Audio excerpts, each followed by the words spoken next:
Praise the lord. ದೇವರ ಪರಿಶುದ್ಧವಾದ ನಾಮಕ್ಕೆ ಸ್ತೋತ್ರವಾಗಲಿ. ಮತ್ತೊಂದು ಆವರ್ತಿ ಈ ಭಾನುವಾರ ದೇವರ ಸನ್ನಿಧಾನದಲ್ಲಿ ದೇವರನ್ನು ಆರಾಧಿಸುವುದಕ್ಕೆ ದೇವರು ನಮ್ಮ ಜೀವಿತದಲ್ಲಿ ಕೊಟ್ಟಂಥ ಈ ಸಂದರ್ಭಕ್ಕಾಗಿ ನಾವು ದೇವರಿಗೆ ಸ್ತೋತ್ರವನ್ನು ಮಾಡೋಣ. ಪ್ರಾರ್ಥನೆಯೊಟ್ಟಿಗೆ ಇಂದಿನ ಆರಾಧನೆಯನ್ನು ನಾವು ಪ್ರಾರಂಭಿಸೋಣ. ನಮ್ಮ ಕಣ್ಣುಗಳನ್ನು ಮುಚ್ಚಿ ನಾವು ಪ್ರಾರ್ಥಿಸೋಣ. ಇಂಥ ಒಳ್ಳೆ ಸಮಯದೋಳು ಯೇಸುವೇ ನಿಂಬಾಡಿ ಬಂದೆವು, ನಿಮ್ಮ ಮಕ್ಕಳಾದ ನಾವು ನಿಮ್ಮನ್ನೇ ಅರಸಿ ಬಂದೆವು. ನಮ್ಮ ಮೇಲೆ ದಯವಿಡು ಸ್ವಾಮಿ, ನಿಮ್ಮ ಕರುಣೆಯನ್ನು ತೋರಿಸು. ನಮ್ಮ ಮೇಲೆ ದಯವಿಡು ಸ್ವಾಮಿ, ನಿಮ್ಮ ಕರುಣೆಯನ್ನು ತೋರಿಸು. ನಿಮ್ಮನ್ನೇ ರಕ್ಷಕನಾಗಿ ಕಾಣಲು ಪ್ರೇರಿಸು ನಮ್ಮೆಲ್ಲರನ್ನು. ನಿಮ್ಮನ್ನೇ ರಕ್ಷಕನಾಗಿ ಕಾಣಲು ಪ್ರೇರಿಸು ನಮ್ಮೆಲ್ಲರನ್ನು.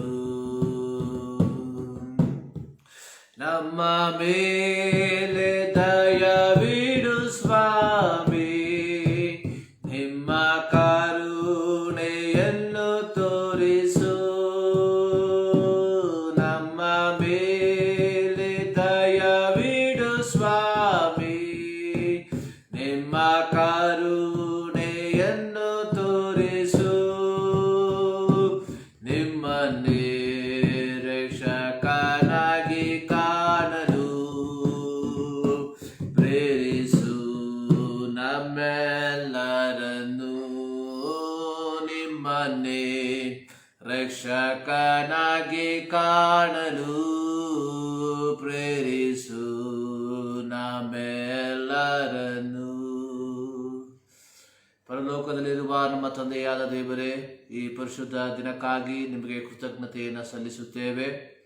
ಕರ್ತನೆ, 2020 ನವೆಂಬರ್ ತಿಂಗಳಿನ ಕೊನೆಯ ಭಾನುವಾರ ನಿಮ್ಮ ಸನ್ನಿಧಾನಕ್ಕೆ ನಾವು ಸೇರಿ ಬರುವಂತೆ ನೀನು ಕೃಪೆ ಮಾಡಿದ್ದಕ್ಕಾಗಿ ನಿಮಗೆ ಕೃತಜ್ಞತೆಯನ್ನು ಸಲ್ಲಿಸುತ್ತೇವೆ. ಹೌದು ಕರ್ತನೆ, ಈ 11 ತಿಂಗಳು ಕರ್ತನೆ ನಮ್ಮನ್ನು ಅದ್ಭುತವಾದ ರೀತಿಯಲ್ಲಿ ಕಾಪಾಡಿದ್ದೀಯ, ಅದಕ್ಕಾಗಿ ನಿನಗೆ ಸ್ತೋತ್ರ. ಈ ಸಂದರ್ಭದಲ್ಲಿ ಮತ್ತೊಂದು ಆವರ್ತಿ ಕೃತಜ್ಞತೆಯಿಂದ ನಿಮ್ಮ ಸನ್ನಿಧಾನಕ್ಕೆ ನಮ್ಮನ್ನು ಬರಮಾಡಿದ್ದಕ್ಕಾಗಿ ನಿನಗೆ ಸ್ತೋತ್ರವನ್ನು ಸಲ್ಲಿಸುತ್ತೇವೆ. ಕರ್ತನೆ, ಇಂದಿನ ಆರಾಧನೆಯನ್ನು ಸಂಪೂರ್ಣವಾಗಿ ನಿಮ್ಮ ಕರಗಳಿಗೆ ಸಮರ್ಪಿಸುತ್ತೇವೆ. ಆರಾಧನೆಯ ಪ್ರಾರಂಭದಿಂದ ಅಂತ್ಯದವರೆಗೆ ದೇವರ ಪವಿತ್ರಾತ್ಮನ ಶಕ್ತಿಯನ್ನು, ಪವಿತ್ರಾತ್ಮನ ಸಾನ್ನಿಧ್ಯವನ್ನು ಅನುಭವಿಸುವಂತೆ ನೀನು ಕೃಪೆ ಮಾಡುವುದಾಗಿ ನಾವು ಪ್ರಾರ್ಥಿಸುವಂಥವರಾಗಿದ್ದೇವೆ.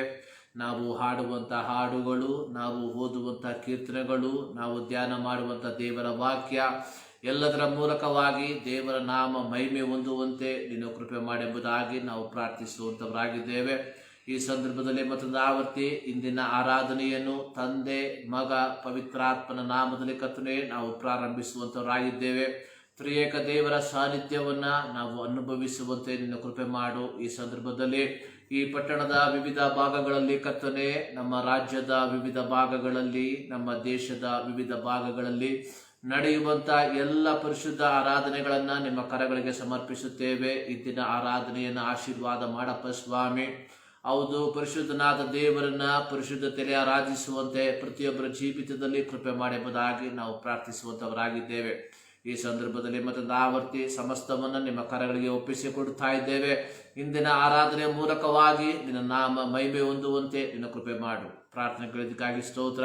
ಯೇಸು ಕ್ರಿಸ್ತನ ನಾಮದಲ್ಲಿ ಬೇಡುತ್ತೇವೆ ನಮ್ಮ ಪ್ರೀತಿಯ ತಂದೆಯೇ, ಆಮೆನ್. ಒಂದು ಹಾಡನ್ನು ಹಾಡಿ ನಾವು ದೇವರನ್ನ ಮಹಿಮೆ ಪಡಿಸುವ.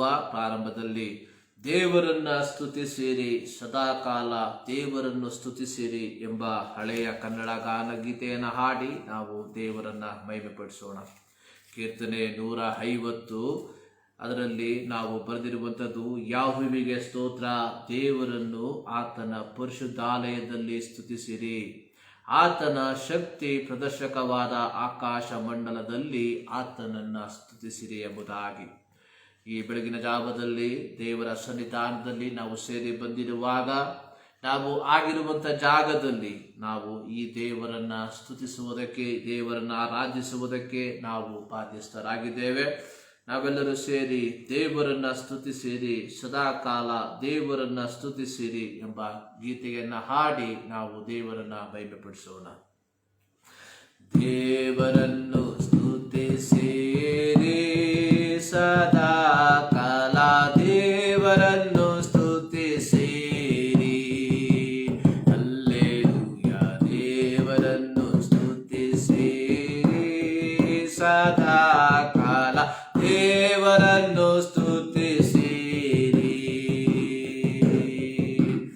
ಆತನ ಶಕ್ತಿ ಪ್ರದರ್ಶಕ ಆಕಾಶ ನೋಡಿ ಸ್ತುತಿಸಿರಿ, ಹಲ್ಲೆಲೂಯಾ.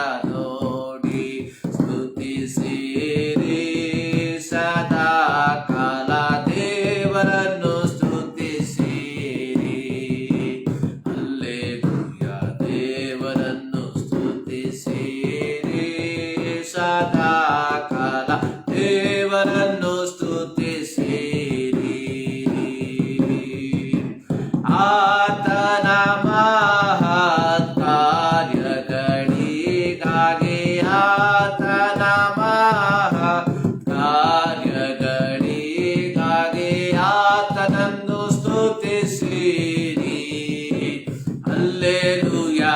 ಆತನನ್ನು ಸ್ತುತಿಸಿರಿ ಸದಾಕಾಲ, ದೇವರನ್ನು ಸ್ತುತಿಸಿರಿ, ಹಲ್ಲೆಲೂಯಾ. ದೇವರನ್ನು ಸ್ತುತಿಸಿರಿ ಸದಾಕಾಲ, ದೇವರನ್ನು ಸ್ತುತಿಸಿರಿ,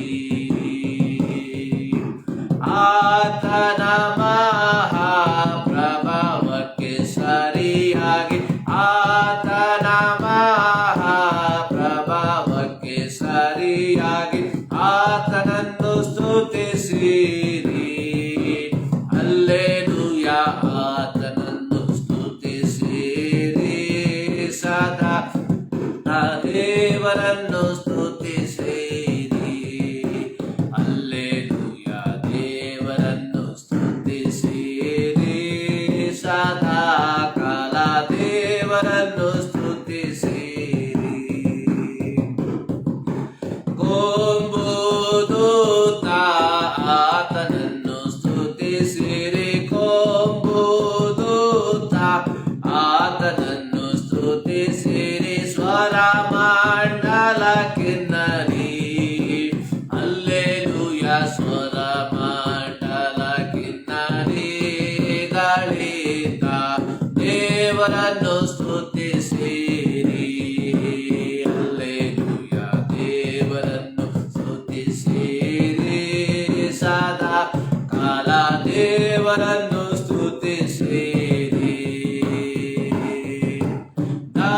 ಮಾಡಿ ಮಾಡಿಯುತ್ತ ಕುಡಿಯುತ್ತ ಸ್ತುತಿಸಿರಿ, ಮಾಡಿ ಮಾಡಿಯುತ್ತ ಕುಡಿಯುತ್ತ ಸ್ತುತಿಸಿರಿ, ತಾಂತಿ ವಾಕ್ಯ ನಾನು, ಹಲ್ಲೆಲೂಯಾ. ತಾಂತಿ ವಾಕ್ಯ ಕೊಳಲುಗಳಿಂದ ದೇವರನ್ನು ಸ್ತುತಿಸಿರಿ, ಹಲ್ಲೆಲೂಯಾ. ದೇವರನ್ನು ಸ್ತುತಿಸಿರಿ ಸದಾ ಕಾಲ, ದೇವರನ್ನು ಸ್ತುತಿಸಿರಿ,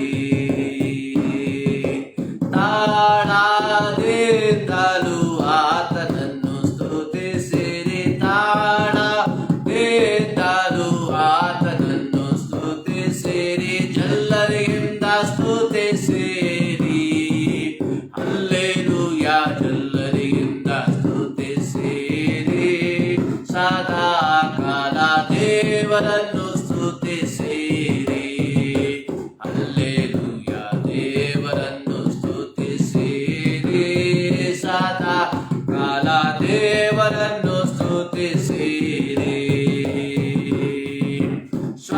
ಶ್ವಾಸವಿರುವುದೆಲ್ಲ ಯೆಹೋವನ ಸ್ತುತಿಸಲಿ. ಶ್ವಾಸವಿರುವುದೆಲ್ಲ ಯೆಹೋವನ ಸ್ತುತಿಸಲಿ. ಯೆಹೋವನಿಗೆ ಸ್ತೋತ್ರ. ಹಲ್ಲೆಲೂಯಾ. ಯೆಹೋವನಿಗೆ ಸ್ತೋತ್ರ. ಸದಾ ಕಾಲ ದೇವರನ್ನು ಸ್ತುತಿಸಿರಿ. ಹಲ್ಲೆಲೂಯಾ. ದೇವರನ್ನು ಸ್ತುತಿಸಿರಿ. ಸದಾ ಕಾಲ ದೇವರನ್ನು ಸ್ತುತಿಸಿರಿ.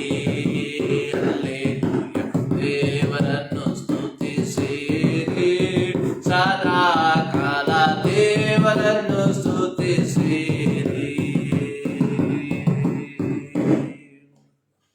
ಹಾಲೆಲೂಯಾ.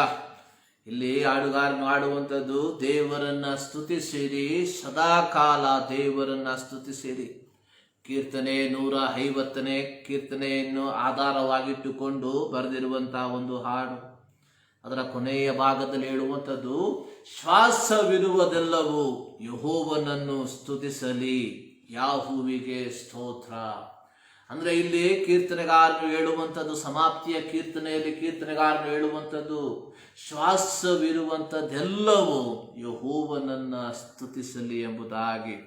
ಈ ಬೆಳಗಿನ ಜಾವದಲ್ಲಿ ನಾವು ದೇವರ ಸನ್ನಿಧಾನದಲ್ಲಿ ಸೇರಿ ಬಂದಿರುವಾಗ ನಾವು ದೇವರನ್ನ ಸ್ತುತಿಸುವಂಥವರಾಗಿರಬೇಕು, ದೇವರನ್ನ ಆರಾಧಿಸುವಂಥವರಾಗಿರಬೇಕು, ದೇವರನ್ನ ಮಹಿಮೆ ಪಡಿಸುವಂಥವರಾಗಿರಬೇಕು. ನಾವು ದೇವರನ್ನ ಸ್ತುತಿಸುವಂಥದ್ದು, ನಾವು ದೇವರನ್ನ ಆರಾಧಿಸುವಂಥದ್ದು, ದೇವರು ನಮ್ಮ ಜೀವಿತದಲ್ಲಿ ಮಾಡಿರುವಂಥ ಉಪಕಾರಗಳಿಗೆ ಅನುಗುಣವಾಗಿ, ದೇವರು ನಮ್ಮ ಜೀವಿತದಲ್ಲಿ ನಡೆಸಿರುವಂಥ ಆತನ ಕೃಪೆಗಳಿಗೆ ಅನುಗುಣವಾಗಿ ನೀನು ನಾನು ದೇವರನ್ನ ಸ್ತುತಿಸುವುದಕ್ಕೆ, ದೇವರನ್ನ ಆರಾಧಿಸುವುದಕ್ಕೆ ನಾವು ಬಾಧ್ಯಸ್ಥರಾಗಿದ್ದೇವೆ. ನಾವು ಪ್ರತಿ ಭಾನುವಾರ ಸಾಧಾರಣವಾಗಿ ಓದುವಂತ ಒಂದು ಕೀರ್ತನೆ 103 ಅದರ 1ನೇ ವಾಕ್ಯ, ನನ್ನ ಮನವೇ ಯೆಹೋವನನ್ನ ಕೊಂಡಾಡು, ನನ್ನ ಸರ್ವೇಂದ್ರಿಯಗಳೇ ಆತನ ಪವಿತ್ರ ನಾಮವನ್ನ ಕೀರ್ತಿಸಿರಿ. ನನ್ನ ಮನವೇ ಯೆಹೋವನನ್ನ ಕೊಂಡಾಡು, ಆತನ ಉಪಕಾರಗಳಲ್ಲಿ ಒಂದನ್ನು ಮರೆಯಬೇಡ ಎಂಬುದಾಗಿ. ಪ್ರಿಯ ದೇವ ಜನರೇ, ಲೋಕದ ಕಡೆಗೆ ನಾವು ಕಣ್ಣಾಯಿಸಿ ನೋಡುವಂಥ ಸಂದರ್ಭದಲ್ಲಿ ಅನೇಕ ವಿಧವಾದಂಥ ಸಂಭವಗಳು ನಮಗೆ ಹೆದರಿಕೆಯನ್ನು ಉಂಟು ಮಾಡಿಸುವಂಥದ್ದಾಗಿದೆ. ಪ್ರತ್ಯೇಕವಾಗಿ 2020 ಮಾರ್ಚ್ ತಿಂಗಳಿನಿಂದ ಇದುವರೆಗೂ ಮನುಷ್ಯನ ಜೀವಿತದಲ್ಲಿ ಒಂದು ರೀತಿಯ ನಿರಾಶೆ, ಮನುಷ್ಯನ ಜೀವಿತದಲ್ಲಿ ಒಂದು ರೀತಿಯ ಗಲಿಬಿಲಿ, ಇಂಥ ಸಂದರ್ಭಗಳಲ್ಲಿ ನಾವು ಜೀವಿಸುವಂಥವರಾಗಿದ್ದೇವೆ. ಪ್ರತ್ಯೇಕವಾಗಿ ನಮಗೆ ತಿಳಿದಿರುವಂಥ ಅನೇಕರು, ನಮ್ಮ ಪ್ರಿಯರು ಅನೇಕರು ಈ ಕೊರೋನಾ ರೋಗದ ಮೂಲಕವಾಗಿ ಈ ಲೋಕವನ್ನು ಬಿಟ್ಟು ಅಗಲಿ ಹೋಗಿರುವಂಥದ್ದನ್ನು ನಾವು ನೋಡ್ತಾ ಇದ್ದೇವೆ. ನಾವು ಆ ಒಂದು ಮರಣವನ್ನ ಮುಖಾಮುಖಿಯಾಗಿ ನೋಡುತ್ತಾ ಬದುಕುವ ಕಾಲಘಟ್ಟದಲ್ಲಿ ನಾವು ಜೀವಿಸುತ್ತಿದ್ದೇವೆ. ಇಂತಹ ಸಂದರ್ಭದಲ್ಲಿ ಒಂದೊಂದು ದಿನಗಳನ್ನ ದೇವರು ನಮ್ಮ ಜೀವಿತದಲ್ಲಿ ಕೊಡುವಾಗ ನಾವು ದೇವರನ್ನ ಸ್ತುತಿಸುವುದಕ್ಕೆ ನಾವು ಬಾಧ್ಯಸ್ಥರಾಗಿದ್ದೇವೆ. ಪ್ರಲಾಪಗಳ ಪುಸ್ತಕದಲ್ಲಿ ನಾವು ನೋಡುವ ರೀತಿಯಲ್ಲಿ ನಾವು ಉಳಿದಿರುವಂಥದ್ದು ಯೆಹೋವನ ಕರುಣೆಯೇ, ಆತನ ಕೃಪಾವರಗಳು ಎಂದಿಗೂ ನಿಂತು ಹೋಗದು ಎಂಬುದಾಗಿ. ಈ ಒಂದು ವಾಕ್ಯ, ಈ ಒಂದು ವಾಗ್ದಾನ ಜೀವಿಸುವಂತ ಪ್ರತಿಯೊಬ್ಬ ದೇವರ ಮಕ್ಕಳಿಗೆ ಅದು ಧೈರ್ಯವಾಗಿ ಹೇಳುವುದಕ್ಕೆ ಸಾಧ್ಯವಾಗ್ತದೆ. ನಾವು ಉಳಿದಿರುವುದು ಯೆಹೋವನ ಕರುಣೆಯೇ ಎಂಬುದಾಗಿ. ಪ್ರಿಯ ದೇವ ಜನರೇ, ನಮ್ಮ ಸಾಮರ್ಥ್ಯವಲ್ಲ, ನಮ್ಮ ಯಾವುದೇ ರೀತಿಯ ಬುದ್ಧಿವಂತಿಕೆಯಲ್ಲ, ದೇವರ ಕೃಪೆ, ದೇವರ ಕರುಣೆಯಾಗಿದೆ. ನಾವು ಕೈ ತೊಳೆದುಕೊಂಡದರ ಫಲವಾಗಿ ಅಲ್ಲ ಕೊರೋನಾ ನಮ್ಮನ್ನು ಮುಟ್ಟದೇ ಇರುವಂಥದ್ದು. ನಾವು ದಿನದ 24 ಗಂಟೆ ಆ ಮುಖವಾಡವನ್ನು ಧರಿಸಿದರ ಫಲವಾಗಿ ಅಲ್ಲ ಕೊರೋನಾ ನಮ್ಮನ್ನು ಮುಟ್ಟದೇ ಇರುವಂಥದ್ದು. ಅನೇಕ ಸಂದರ್ಭದಲ್ಲಿ ನಾವು ಯಾತ್ರೆ ಮಾಡುವಂಥ ಸಂದರ್ಭದಲ್ಲಿ, ಅನೇಕ ಜಾಗಕ್ಕೆ ನಾವು ಹೋಗುವಂಥ ಸಂದರ್ಭದಲ್ಲಿ ತಿಳಿದೋ ತಿಳಿಯದೆಯೋ ನಾವು ಪಾಲಿಸಬೇಕಾಗಿರುವಂಥ ನಿಯಮಗಳನ್ನು ನಾವು ಪಾಲಿಸದೆ ಹೋಗಿದ್ದೇವೆ. ಆದರೆ ಅವುಗಳ ಮಧ್ಯದಲ್ಲಿ ದೇವರು ನಿನ್ನನ್ನು ನನ್ನನ್ನು ಆತನು ಪರಿಪಾಲಿಸಿರುವಂಥ ಪರಿಪಾಲನಾ ಮಾರ್ಗಗಳನ್ನು ನೆನೆಸಿ ನೀನು ನಾನು ದೇವರನ್ನ ಸ್ತುತಿಸುವಂಥವರಾಗಿರಬೇಕು, ನೀನು ನಾನು ದೇವರನ್ನ ಆರಾಧಿಸುವಂಥವರಾಗಿರಬೇಕು. 91ನೇ ಕೀರ್ತನೆ 9ನೇ ವಾಕ್ಯ ಈ ರೀತಿ ಹೇಳ್ತಾ ಇದೆ, ಯೆಹೋವನೇ ನನ್ನ ಶರಣನು, ಪರಾತ್ಮರನನ್ನು ನಿವಾಸ ಸ್ಥಾನ ಮಾಡಿಕೊಂಡಿದೆಯಲ್ಲ, ಯಾವ ಕೇಡು ನಿನಗೆ ಸಂಭವಿಸದು, ಉಪದ್ರವವು ನಿನ್ನ ಗುಡಾರದ ಸಮೀಪಕ್ಕೂ ಬಾರದು. ನೀನು ಹೋಗುವಲ್ಲೆಲ್ಲ ನಿನ್ನನ್ನು ಕಾಯುವುದಕ್ಕೆ ಆತನು ನಿನ್ನ ವಿಷಯವಾಗಿ ತನ್ನ ದೂತರಿಗೆ ಅಪ್ಪಣೆ ಕೊಡುವನು. ನಿನ್ನ ಕಾಲು ಕಲ್ಲಿಗೆ ತಗಲದಂತೆ ಅವರು ನಿನ್ನನ್ನು ಕೈಗಳಲ್ಲಿ ಎತ್ತಿಕೊಳ್ಳುವರು ಎಂಬುದಾಗಿ. ಎಷ್ಟು ಸುಂದರವಾಗಿರುವಂಥ ದೇವರ ವಾಕ್ಯ. ಅಲ್ಲಿ ಕೀರ್ತನೆಗಾರನು ಹೇಳುವಂಥದ್ದು, ಯೆಹೋವನೇ ನನ್ನ ಶರಣನು. ಪ್ರಿಯ ದೇವ ಜನರೇ, ಸರ್ವಶಕ್ತನಾದ ದೇವರು ನಮ್ಮ ಶರಣನು ಆದದರ ಫಲವಾಗಿ ಈ ಬೆಳಗಿನ ಜಾವದಲ್ಲಿ ಮತ್ತೊಂದು ಆವರ್ತಿ ನಾವು ದೇವರನ್ನ ಸ್ತುತಿಸುವಂಥವರಾಗಿದ್ದೇವೆ, ದೇವರನ್ನ ಆರಾಧಿಸುವಂಥವರಾಗಿದ್ದೇವೆ. ಕೀರ್ತನೆ 27 ಅದರ 1ನೇ ವಾಕ್ಯದಲ್ಲಿ ದಾವೀದನು ಹೇಳುವಂಥದ್ದು, ಯೆಹೋವನು ನನಗೆ ಬೆಳಕು ರಕ್ಷಕನು ಆಗಿದ್ದಾನೆ, ನಾನು ಯಾರಿಗೆ ಭಯಪಟ್ಟೇನು? ಯೆಹೋವನು ನನ್ನ ಪ್ರಾಣದ ಆಧಾರವು, ನಾನು ಯಾರಿಗೆ ಹೆದರೇನು? ಇಲ್ಲಿ ದಾವೀದನು 2 ಪದ ಪ್ರಯೋಗಗಳನ್ನ ಹೇಳುವಂಥದ್ದಾಗಿ ನಾವು ನೋಡುತ್ತೇವೆ. ಪ್ರಾರಂಭದಲ್ಲಿ ನಾನು ಯಾರಿಗೆ ಭಯಪಟ್ಟೇನು, ನಾನು ಯಾರಿಗೆ ಹೆದರೇನು? ಕಾರಣ ಯೆಹೋವನು ನನಗೆ ಬೆಳಕು ರಕ್ಷಕನು ಆಗಿದ್ದಾನೆ, ಯೆಹೋವನು ನನ್ನ ಪ್ರಾಣದ ಆಧಾರವಾಗಿದ್ದಾನೆ. ಪ್ರಿಯ ದೇವ ಜನರೇ, ನಾವು ಹೇಳಿದಂಥ ವಾಕ್ಯ, ನಾವು ಉಳಿದಿರುವುದು ಯೆಹೋವನ ಕರುಣೆಯೇ. ಇಲ್ಲಿ ದಾವೀದನು ಸ್ಪಷ್ಟವಾಗಿ ಹೇಳ್ತಾ ಇದ್ದಾನೆ, ಯೆಹೋವನು ನನ್ನ ಪ್ರಾಣದ ಆಧಾರ.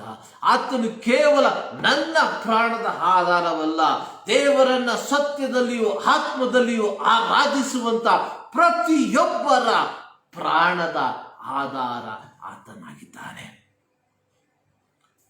ಸೈತಾನನು ಯೋಬನನ್ನ ಪರೀಕ್ಷಿಸುವುದಕ್ಕೆ ಬಂದಂಥ ಸಂದರ್ಭದಲ್ಲಿ ಸರ್ವಶಕ್ತನಾದ ದೇವರು ಹೇಳುವಂಥದ್ದು ನಾವು ನೋಡುತ್ತೇವೆ, ಅವನ ಪ್ರಾಣದ ಮೇಲೆ ಕೈ ಹಾಕಬೇಡ. ಯೆಹೋವನು ಉದ್ದೇಶಿಸದೆ ನಮ್ಮ ಜೀವಿತದಲ್ಲಿ ಯಾವ ಕಾರ್ಯಗಳು ಸಂಭವಿಸುವುದಿಲ್ಲ. ಆಗಿರುವಾಗ ಈ ಬೆಳಗಿನ ಜಾವದಲ್ಲಿ ಪ್ರಿಯ ದೇವ ಜನರೇ, ನಮ್ಮ ಯಾವುದೇ ಪುಣ್ಯ ಕಾರ್ಯಗಳಲ್ಲ, ನಮ್ಮ ಯಾವುದೇ ಶ್ರೇಷ್ಠತೆಯಲ್ಲ, ನಮ್ಮ ಯಾವುದೇ ರೀತಿಯ ಯೋಗ್ಯತೆಯಲ್ಲ, ದೇವರ ಕರುಣೆಯಾಗಿದೆ. ಈ ಬೆಳಗಿನ ಜಾವದಲ್ಲಿ ಮತ್ತೊಂದು ಆವರ್ತಿ ದೇವರ ಸನ್ನಿಧಾನದಲ್ಲಿ ನಾವು ಸೇರಿ ಬಂದು ದೇವರನ್ನ ಆರಾಧಿಸುವುದಕ್ಕೆ, ದೇವರನ್ನ ಸ್ತುತಿಸುವುದಕ್ಕೆ ದೇವರು ನಮ್ಮ ಜೀವಿತದಲ್ಲಿ ಕೊಟ್ಟಿರುವಂಥದ್ದು. ನಾವು ಹಾಡಿದ ರೀತಿಯಲ್ಲಿ ದೇವರನ್ನ ಸ್ತುತಿಸಿರಿ, ಸದಾಕಾಲ ದೇವರನ್ನ ಸ್ತುತಿಸಿರಿ ಎಂಬುದಾಗಿ 34ನೇ ಕೀರ್ತನೆ ಅದರ ಪ್ರಾರಂಭ ವಾಕ್ಯದಲ್ಲಿ ನಾವು ಈ ರೀತಿಯಾಗಿ ಓದುತ್ತೇವೆ, ನಾನು ಯೆಹೋವನನ್ನು ಎಡಬಿಡದೆ ಕೊಂಡಾಡುವೆನು, ಆತನ ಸ್ತೋತ್ರವು ಯಾವಾಗಲೂ ನನ್ನ ಬಾಯಲ್ಲಿ ಇರುವುದು. ಹೌದು ಪ್ರಿಯ ದೇವ ಜನರೇ, ಇಲ್ಲಿ ದಾವೀದನು ಹೇಳ್ತಾ ಇದ್ದಾನೆ, ನಾನು ಯೆಹೋವನನ್ನು ಎಡ ಬಿಡದೆ ಕೊಂಡಾಡುತ್ತೇನೆ ಎಂಬುದಾಗಿ. ಕೇವಲ ಭಾನುವಾರದ ದಿನದಲ್ಲಿ ಮಾತ್ರವಲ್ಲ, ಕೇವಲ ನಮ್ಮ ಕುಟುಂಬದ ಪ್ರಾರ್ಥನಾ ಸಮಯಗಳಲ್ಲಿ ಮಾತ್ರವಲ್ಲ, ನಮ್ಮ ಜೀವಿತದ ಪ್ರತಿಯೊಂದು ಗಳಿಗೆಗಳಲ್ಲಿ ನೀನು ನಾನು ದೇವರನ್ನ ಕೊಂಡಾಡುವುದಕ್ಕೆ, ದೇವರನ್ನ ಘನಪಡಿಸುವುದಕ್ಕೆ ನಾವು ಬಾಧ್ಯಸ್ಥರಾಗಿದ್ದೇವೆ. ಇದೇ 3ನೇ ವಾಕ್ಯದಲ್ಲಿ ನಾವು ನೋಡ್ತೇವೆ, ನನ್ನೊಡನೆ ಯೆಹೋವನನ್ನು ಕೊಂಡಾಡಿರಿ, ನಾವು ಒಟ್ಟಾಗಿ ಆತನ ಹೆಸರನ್ನು ಘನಪಡಿಸೋಣ. ನಾವು ದೇವರನ್ನ ಆರಾಧಿಸುವಂಥದ್ದು, ದೇವರನ್ನ ಸ್ತುತಿಸುವಂಥದ್ದು, ಆತನ ಹೆಸರನ್ನ ಘನಪಡಿಸುವುದಕ್ಕೋಸ್ಕರವಾಗಿ ಈ ಬೆಳಗಿನ ಜಾವದಲ್ಲಿ ನಾವು ಆಗಿರುವಂಥ ಜಾಗದಲ್ಲಿ ಈ ದೇವರನ್ನ ಸ್ತುತಿಸುವುದಕ್ಕೆ, ಈ ದೇವರನ್ನ ಆರಾಧಿಸುವುದಕ್ಕೆ ನಾವು ಬಾಧ್ಯಸ್ಥರಾಗಿದ್ದೇವೆ. ಇಲ್ಲಿ ಹಾಡುಗಾರನು ಹೇಳುವಂಥದ್ದು ನಾವು ನೋಡ್ತಾ ಇದ್ದೇವೆ, ಆತನ ಪ್ರಭಾವಕ್ಕೆ ಸರಿಯಾಗಿ ಆತನನ್ನ ಸ್ತುತಿಸಿರಿ, ಕೊಂಬೂದುತ್ತಾ ಆತನನ್ನು ಸ್ತುತಿಸಿರಿ, ದಮ್ಮಡಿ ಬಡಿಯುತ್ತಾ ಕುಣಿಯುತ್ತಾ ಆತನನ್ನ ಸ್ತುತಿಸಿರಿ, ತಾಳದಿಂದ ಜಲ್ಲರಿಯಿಂದ ಆತನನ್ನು ಸ್ತುತಿಸಿರಿ. ಕೊನೆಯದಾಗಿ ಆತ ಹೇಳುವಂಥದ್ದು, ಶ್ವಾಸವಿರುವುದೆಲ್ಲವೂ ಯೆಹೋವನನ್ನ ಸ್ತುತಿಸಲಿ ಎಂಬುದಾಗಿ. ಪ್ರಿಯ ದೇವ ಜನರೇ, ಅನೇಕ ಜನರು ಮಣ್ಣಿಗೆ ಮಣ್ಣಾಗಿ ಬೂದಿಗೆ ಬೂದಿಯಾಗಿ ಮಾರ್ಪಟ್ಟಿರುವಾಗ ದೇವರು ನಮ್ಮ ಜೀವಿತದಲ್ಲಿ ಈ 2020 ನವೆಂಬರ್ ತಿಂಗಳಿನ 29ನೇ ದಿನವನ್ನ ಕಾಣುವುದಕ್ಕೆ ದೇವರು ಕೃಪೆ ಮಾಡಿರುವಾಗ ಈ ದೇವರನ್ನ ನಾವು ಸ್ತುತಿಸುವುದಕ್ಕೆ, ಈ ದೇವರನ್ನ ನಾವು ಆರಾಧಿಸುವುದಕ್ಕೆ ನಾವು ಬಾಧ್ಯಸ್ಥರಾಗಿದ್ದೇವೆ. ನಾವು ಯಾತಕ್ಕೋಸ್ಕರವಾಗಿ ದೇವರನ್ನ ಆರಾಧಿಸುವಂಥದ್ದು? ಕೇವಲ ಭೌತಿಕವಾದ ಆಶೀರ್ವಾದ ನಮ್ಮ ಜೀವಿತದಲ್ಲಿ ಬಂದದರ ಫಲವಾಗಿ ಅಲ್ಲ. ನಾವು ದೇವರನ್ನ ಆರಾಧಿಸುವಂಥದ್ದು, ನಾವು ಕೀರ್ತನೆಯಲ್ಲಿ ನಾವು ನೋಡುವಂಥದ್ದು, ನನ್ನೊಡನೆ ಯೆಹೋವನನ್ನು ಕೊಂಡಾಡಿರಿ, ನಾವು ಒಟ್ಟಾಗಿ ಆತನ ಹೆಸರನ್ನ ಘನಪಡಿಸೋಣ ಎಂಬುದಾಗಿ ಈ ಬೆಳಗಿನ ಜಾವದಲ್ಲಿ ಈ ದೇವರನ್ನ ಆರಾಧಿಸುವುದಕ್ಕೆ, ಈ ದೇವರನ್ನ ಸ್ತುತಿಸುವುದಕ್ಕೆ ದೇವರು ನಮ್ಮ ಜೀವಿತದಲ್ಲಿ ಸಂದರ್ಭವನ್ನ, ಅವಕಾಶವನ್ನ ಕೊಟ್ಟಿರುವಾಗ ನಾವು ಎಷ್ಟರ ಮಟ್ಟಿಗೆ ಈ ದೇವರನ್ನ ಸ್ತುತಿಸುವಂತವರಾಗಿರಬೇಕು. ಅನೇಕರು ಈ ಬೆಳಗಿನ ಜಾವದಲ್ಲಿ ದೇವರನ್ನ ಆರಾಧಿಸಬೇಕು ಎಂಬುದಾಗಿ ಆಸಕ್ತಿಯುಳ್ಳವರಾಗಿದ್ದಾಗ್ಯೂ ಅನೇಕ ಕಾರಣಗಳಿಂದ ಬರುವುದಕ್ಕೆ ಸಾಧ್ಯವಿಲ್ಲದೆ ಮನೆಗಳಲ್ಲಿ, ಆಸ್ಪತ್ರೆಗಳಲ್ಲಿ ಅವರು ಮಲಗಿರುವಾಗ, ಪ್ರಿಯ ದೇವ ಜನರೇ, ದೇವರು ನಮಗೆ ಕೊಟ್ಟಿರುವಂತಹ ಆರೋಗ್ಯ, ದೇವರು ನಮಗೆ ಕೊಟ್ಟಿರುವಂತಹ ಸಂದರ್ಭವನ್ನ ನಾವು ಎಷ್ಟರ ಮಟ್ಟಿಗೆ ಉಪಯೋಗಿಸುತ್ತಿದ್ದೇವೆ? ಈಗ ಕೆಲವು ವಾರಗಳಿಂದ ಮಾತ್ರ ಸಭೆಗಳು ಪ್ರಾರಂಭವಾಗಿದೆ. ನಮ್ಮಲ್ಲಿ ಎಷ್ಟು ಜನ ಆಸಕ್ತಿಯಿಂದ ದೇವರನ್ನ ಆರಾಧಿಸುವುದಕ್ಕೆ ನಾವು ಸಿದ್ಧರಾಗಿದ್ದೇವೆ? ಕೀರ್ತನೆ 122ರಲ್ಲಿ ದಾವೀದನು ಹೇಳುವಂಥದ್ದನ್ನು ನಾವು ನೋಡ್ತೇವೆ. ಯೆಹೋವನ ಮಂದಿರಕ್ಕೆ ಹೋಗೋಣ ಬಾ ಎಂದು ಜನರು ನನ್ನನ್ನು ಕರೆದಾಗ ನನಗೆ ಸಂತೋಷವಾಯಿತು. ದಾವೀದನ ಒಂದು ಅನುಭವ. ಆತನು ಯಾರಾಗಿದ್ದಾನೆ? ಇಸ್ರಾಯೇಲರ ರಾಜನಾಗಿದ್ದಾನೆ. Is a king. ಆದರೆ ರಾಜನ ಒಂದೇ ಒಂದು ಆಸೆ, ಅದೇನೆಂಬುದಾಗಿ ನಾವು ನೋಡುವಂಥದ್ದು, ಯೆಹೋವನ ಮಂದಿರಕ್ಕೆ ಹೋಗೋಣ ಬಾ ಎಂದು ಜನರು ನನ್ನನ್ನು ಕರೆದಾಗ ನನಗೆ ಸಂತೋಷವಾಯಿತು ಎಂಬುದಾಗಿ 27ನೇ ಕೀರ್ತನೆಯಲ್ಲಿ ದಾವೀದನು ಹೇಳುವಂಥದ್ದು ಇನ್ನೊಂದು ಮಾತಿದೆ. 27ನೇ ಕೀರ್ತನೆ 4ನೇ ವಾಕ್ಯದಲ್ಲಿ, ನನ್ನ ಜೀವಮಾನವಲ್ಲ ಯೆಹೋವನ ಮನೆಯಲ್ಲಿ ವಾಸ ಮಾಡುವುದಕ್ಕೂ, ಆತನ ಪ್ರಸನ್ನತೆಯನ್ನು ನೋಡುವುದಕ್ಕೂ, ಆತನ ಮಂದಿರದಲ್ಲಿ ಧ್ಯಾನ ಮಾಡುವುದಕ್ಕೂ ನನಗೆ ಅಪ್ಪಣೆಯಾಗಬೇಕೆಂಬ ಒಂದೇ ವರವನ್ನು ಯೆಹೋವನಿಂದ ಕೇಳಿಕೊಂಡು ಅದನ್ನೇ ಎದುರು ನೋಡುತ್ತಿರುವೆನು. ನೋಡಿ, ಇಲ್ಲಿ ದಾವೀದನು ಹೇಳುವಂಥದ್ದನ್ನು ನೋಡಿ, ಯೆಹೋವನಿಂದ ಒಂದೇ ವರವನ್ನು ಕೇಳ್ತಾ ಇದ್ದಾನೆ. ಇವತ್ತು ದೇವರು ನಮ್ಮ ಮುಂದೆ ಪ್ರತ್ಯಕ್ಷನಾಗಿ ವರವನ್ನು ಕೇಳುವುದಾದರೆ, ನಿನಗೆ ಯಾವ ವರ ಬೇಕು ಎಂಬುದಾಗಿ ಕೇಳುವುದಾದರೆ, ನಾವು ಕೇಳುವಂತ ವರಗಳು ಏನಾಗಿರಬಹುದು? ಯೋಚನೆ ಮಾಡಿ. What we can ask? ಭೌತಿಕವಾದ ಕಾರ್ಯಗಳನ್ನ ಬಿಟ್ಟು ಬೇರೆ ಯಾವುದನ್ನು ನಾವು ಕೇಳ್ತೇವೆ ದೇವರಿಂದ?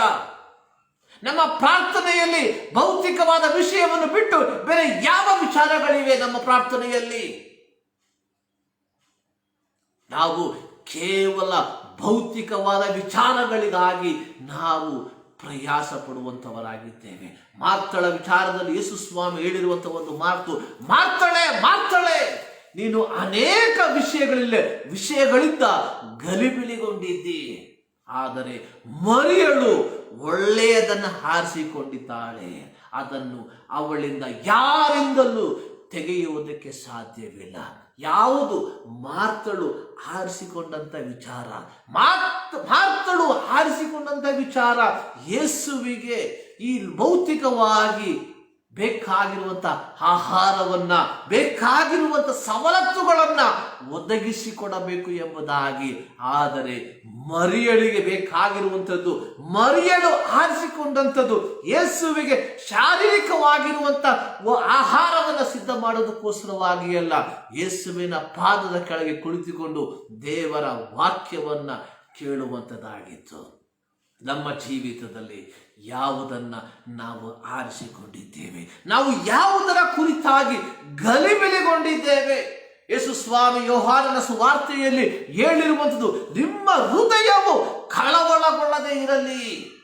ಪ್ರಿಯ ದೇವ ಜನರೇ, ನಾವು ಲೌಕಿಕವಾದ ವಿಚಾರದಲ್ಲಿ ಗಲಿಬಿಲಿಗೊಂಡವರಾಗಿ ನಾವು ಜೀವಿಸುತ್ತಿದ್ದೇವೆ.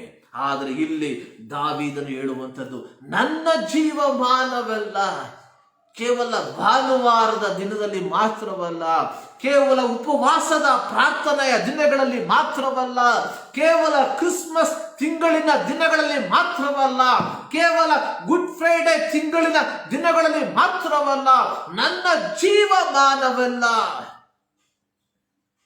ನಾವು ಸಾಧಾರಣವಾಗಿ ಹಾಡುವಂತ ಹಾಡು ಇದೆ, ನನ್ನ ಉಸಿರಿರುವ ದಿನವೆಲ್ಲ ನಾ ಮಾಡುವೆ ನಿನಗೆ ಆರಾಧನೆ ಎಂಬುದಾಗಿ. ಬಹಳ ಸುಂದರವಾಗಿರುವಂತಹ ಹಾಡು. ಆದರೆ ಪ್ರಿಯ ದೇವ ಜನರೇ, ಈ ಬೆಳಗಿನ ಜಾವದಲ್ಲಿ ಒಂದು ನಿಮಿಷ ಯೋಚನೆ ಮಾಡಿರಿ. ಆ ಹಾಡುವಂತ ಸಂದರ್ಭದಲ್ಲಿ ಮಾತ್ರವಲ್ಲದೆ ಬೇರೆ ಯಾವ ಸಂದರ್ಭದಲ್ಲಿ ನಮಗೆ ದೇವರೊಟ್ಟಿಗೆ ಸಂಬಂಧ ಇದೆ? ಪ್ರಿಯ ದೇವ ಜನರೇ, ಇಲ್ಲಿ ದಾವೀದನು ಹೇಳುವಂಥದ್ದನ್ನು ನಾವು ನೋಡುತ್ತೇವೆ, ನನ್ನ ಜೀವಮಾನವೆಲ್ಲ ಯೆಹೋವನ ಮನೆಯಲ್ಲಿ ವಾಸ ಮಾಡುತ್ತಾ ಆತನ ಪ್ರಸನ್ನತೆಯನ್ನು ನೋಡುವುದಕ್ಕೆ. ಪರ್ವತದಿಂದ ಇಳಿದು ಬಂದಂತ ಮೋಶೆಯ ಮುಖ ಪ್ರಕಾಶಗೊಂಡಿತು ಎಂಬುದಾಗಿ ನಾವು ನೋಡುತ್ತೇವೆ. ದೇವರ ಸಾನ್ನಿಧ್ಯದಲ್ಲಿ 40 ದಿನ ದೇವರ ಸಾನ್ನಿಧ್ಯದಲ್ಲಿ ಇದ್ದಂತ ಮೋಶೆಯ ಮುಖ ಪ್ರಕಾಶಗೊಂಡಿತು ಎಂಬುದಾಗಿ ನಾವು ನೋಡುತ್ತೇವೆ. ಪ್ರಿಯ ದೇವ ಜನರೇ, ದೇವರ ಸನ್ನಿಧಾನದಲ್ಲಿ ಕೆಲವು ಗಂಟೆಗಳು ಅಥವಾ ಕೆಲವು ನಿಮಿಷಗಳು ನಾವು ಕೂತಿರುವಾಗ ನಮ್ಮ ಮುಖ ಪ್ರಕಾಶಗೊಳ್ಳುತ್ತಿದೆಯಾ ಎಂಬುದಾಗಿ ನಾವು ಒಂದು ಸಾರಿ ಯೋಚಿಸಬೇಕು. ಇಲ್ಲಿ ದಾವೀದನು ಹೇಳುವಂಥದ್ದು, ನನ್ನ ಜೀವಮಾನವೆಲ್ಲ ಯೆಹೋವನ ಮನೆಯಲ್ಲಿ ವಾಸ ಮಾಡುವುದಕ್ಕೂ ಆತನ ಪ್ರಸನ್ನತೆಯನ್ನು ನೋಡುವುದಕ್ಕೂ ನನಗೆ ಅಪ್ಪಣೆಯಾಗಬೇಕೆಂಬ ಒಂದೇ ವರವನ್ನು ಕೇಳಿಕೊಂಡು ಅದನ್ನೇ ಎದುರು ನೋಡುತ್ತಿದ್ದೇನೆ ಎಂಬುದಾಗಿ. ಹೌದು ಪ್ರಿಯ ದೇವ ಜನರೇ, ಆತನು ರಾಜನಾಗಿದ್ದಾಗ್ಯೂ ದಾವೀದನ ಒಂದೇ ಒಂದು ಆಸೆ, ಯೆಹೋವನ ಮನೆಯಲ್ಲಿ ವಾಸ ಮಾಡಬೇಕು ಎಂಬುದಾಗಿ. ಕೀರ್ತನೆ 90 ಅದರ 17ನೇ ವಾಕ್ಯದಲ್ಲಿ ನಾವು ನೋಡುವಂಥದ್ದು, ನಮ್ಮ ಯೆಹೋವ ದೇವರ ಪ್ರಸನ್ನತೆಯು ನಮ್ಮ ಮೇಲೆ ಇರಲಿ. ನಮ್ಮ ಯೆಹೋವ ದೇವರ ಪ್ರಸನ್ನತೆ ನಮ್ಮ ಮೇಲೆ ಇರಲಿ. ಅದಕ್ಕೆ ನಾವು ಹೌದು ಪ್ರಿಯ ದೇವರ ಮಕ್ಕಳೇ, ಆತನ ಪ್ರಸನ್ನತೆಯನ್ನ ನಾವು ಅನುಭವಿಸುವಂತವರಾಗಿರಬೇಕು. ಆತನ ಸಾನ್ನಿಧ್ಯವನ್ನ ನಮ್ಮ ದೈನಂದಿನ ಜೀವಿತದಲ್ಲಿ ಅನುಭವಿಸುವಂತವರಾಗಿರಬೇಕು. ನಮ್ಮನ್ನ ನೋಡುವಂತವರು ಯೇಸುವನ್ನ ನೋಡುವಂತವರಾಗಿರಬೇಕು. ನಮ್ಮ ಶಬ್ದವನ್ನ ಕೇಳುವಂತವರು ಅವರು ಯೇಸುವಿನ ಶಬ್ದವನ್ನ ಕೇಳುವಂತವರಾಗಿರಬೇಕು. ಇಲ್ಲಿ ದಾವೀದನು ಹೇಳುವಂಥದ್ದು, ನನ್ನ ಜೀವಮಾನದಲ್ಲೆಲ್ಲ ಕೇವಲ ಭಾನುವಾರದ ಕೆಲವು ಗಂಟೆಗಳಲ್ಲೂ ಮಾತ್ರವಲ್ಲ, ಕೇವಲ ಕೆಲವು ದಿನಗಳು ಮಾತ್ರವಲ್ಲ, ನನ್ನ ಜೀವಮಾನವಲ್ಲ ಯೆಹೋವನ ಮನೆಯಲ್ಲಿ ವಾಸ ಮಾಡುತ್ತಾ.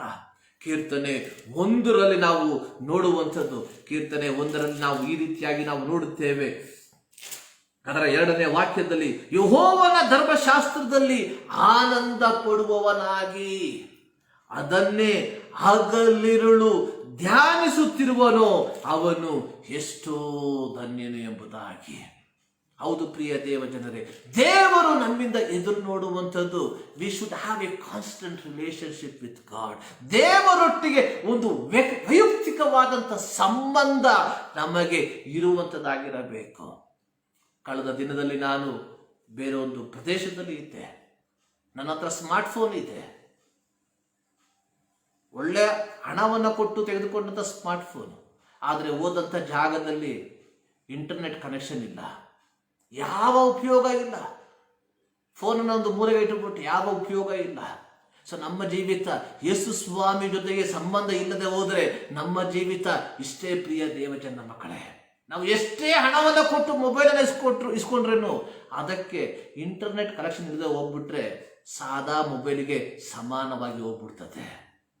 ಅದೇ ರೀತಿ ನಮ್ಮ ಜೀವಿತ ದೇವರೊಟ್ಟಿಗೆ ಒಂದು ಉತ್ತಮವಾದ ಸಂಬಂಧವನ್ನು ಹೊಂದಿಕೊಳ್ಳದೆ ಹೋದರೆ ನಮ್ಮ ಜೀವಿತದಿಂದ ಯಾವುದೇ ಪ್ರಯೋಜನವಿಲ್ಲ. ಇಲ್ಲಿ ಕೀರ್ತನೆಗಾರನು ಹೇಳುವಂಥದ್ದು ಯೆಹೋವನ ಧರ್ಮಶಾಸ್ತ್ರದಲ್ಲಿ ಆನಂದ ಪಡುವವನಾಗಿ ಅದನ್ನೇ ಹಗಲಿರುಳು ಧ್ಯಾನಿಸುತ್ತಿರುವನು ಅವನು ಎಷ್ಟೋ ಧನ್ಯನು ಎಂಬುದಾಗಿ.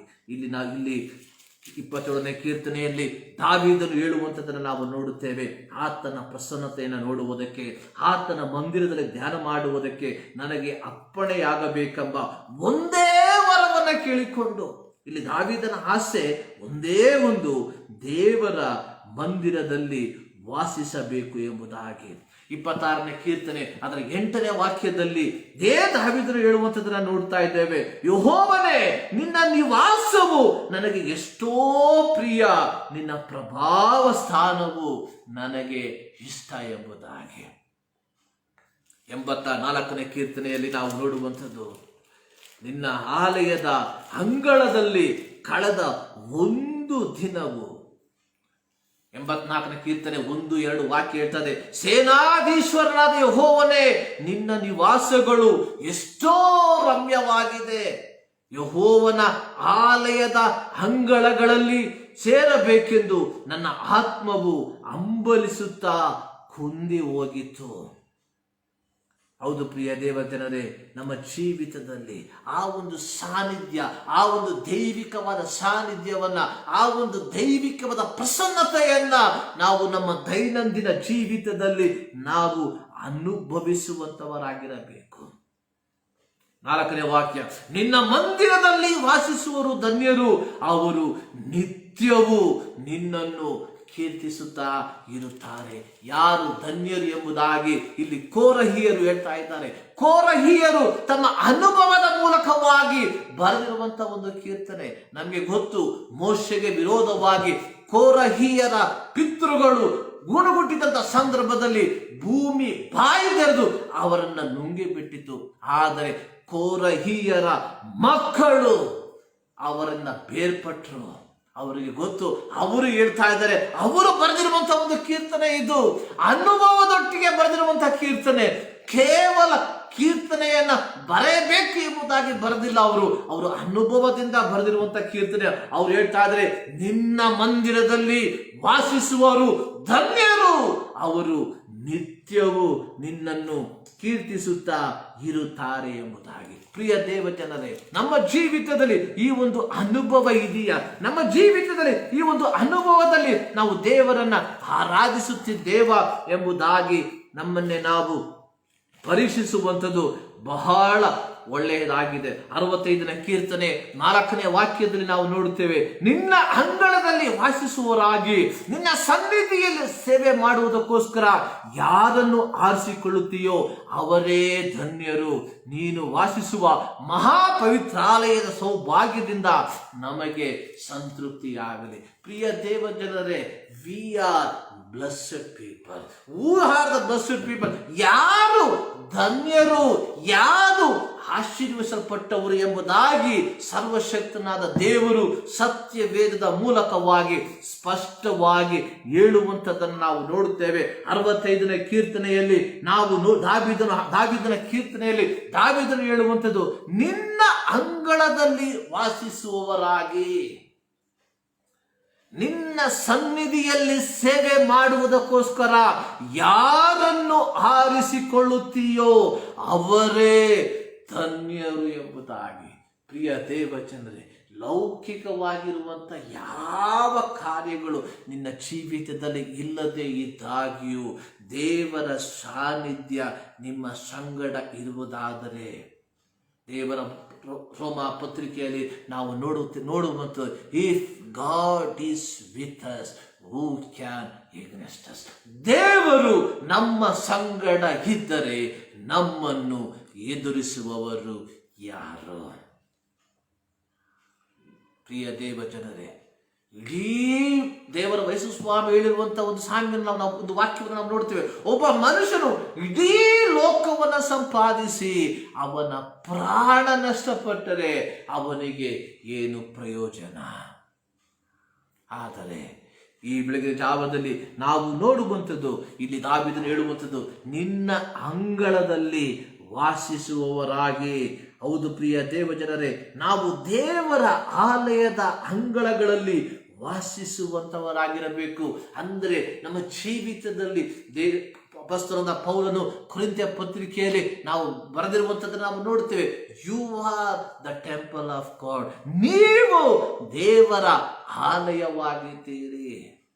ದೇವರ ಆತ್ಮನು ನಿಮ್ಮಲ್ಲಿ ವಾಸ ಮಾಡುತ್ತಾನಲ್ಲ. So we are the living gospel to this perished world. ನಶಿಸಿ ಹೋಗುವಂತ ಈ ಲೋಕಕ್ಕೆ ನೀನು ನಾನು ಚಲಿಸುವಂತ ಸುವಾರ್ತೆಗಳಾಗಿದ್ದೇವೆ. ನಮ್ಮ ಜೀವಿತ ಒಂದು ಸುವಾರ್ತೆಯಾಗಿದ್ದೀಯ. ದೇವರು ನಮ್ಮನ್ನ ಈ ಲೋಕದಲ್ಲಿ ಇಟ್ಟಿರುವಂಥದ್ದು 4 ಗೋಡೆಗಳ ಮಧ್ಯದಲ್ಲಿ ನಾವು ದೇವರನ್ನ ಸ್ತುತಿಸಿ ಆರಾಧಿಸಿ ಮುಂದಕ್ಕೆ ಹೋಗುವುದಕ್ಕೋಸ್ಕರವಾಗಿ ಅಲ್ಲ. ದೇವರು ನಮ್ಮನ್ನ ಈ ಲೋಕದಲ್ಲಿ ಇಟ್ಟಿರುವಂಥದ್ದು ನೀನು ನಾನು ಚಲಿಸುವ ಸುವಾರ್ತೆಯಾಗಿ ಈ ಲೋಕದಲ್ಲಿ ಜೀವಿಸಬೇಕು ಎಂಬುದಾಗಿ. ನಮ್ಮ ಜೀವಿತ, ನನ್ನ ಜೀವಿತ ಚಲಿಸುವ ಸುವಾರ್ತೆಯಾಗಿದೆಯಾ? Whether my life is a moving gospel to this world. ನಮ್ಮ ಜೀವಿತ ಈ ಲೋಕಕ್ಕೆ ಚಲಿಸುವ ಸುವಾರ್ತೆಯಾಗಿದ್ದೀಯಾ ಎಂಬುದಾಗಿ ನಮ್ಮನ್ನೇ ನಾವೇ ಪರೀಕ್ಷಿಸಿಕೊಳ್ಳುವಂಥದ್ದು ಬಹಳ ಪ್ರಾಮುಖ್ಯ. ಪ್ರಿಯ ದೇವಜನರೇ, it is not important how long we lived in this world. ಈ ಲೋಕದಲ್ಲಿ ಎಷ್ಟು ವರ್ಷ, ಎಷ್ಟು ದೀರ್ಘ ವರ್ಷ ನಾವು ಬದುಕಿದ್ದೇವೆ ಎಂಬುವಂಥದ್ದಲ್ಲ ಮುಖ್ಯ. ದೇವರು ನೋಡುವಂಥದ್ದು ನಮ್ಮ ಜೀವಿತ ಎಷ್ಟರ ಮಟ್ಟಿಗೆ ಫಲಭರಿತವಾಗಿತ್ತು. ಯೇಸು ಸ್ವಾಮಿ ಅಂಜೂರದ ಮರದ ಬಳಿಗೆ ಹೋದಂತ ಸಂದರ್ಭದಲ್ಲಿ ನಮಗೆ ಗೊತ್ತಿರುವಂತ ವಿಚಾರ, ಆ ಮರವು ಎಲೆಗಳಿಂದ ತುಂಬಲ್ಪಟ್ಟಿತ್ತು.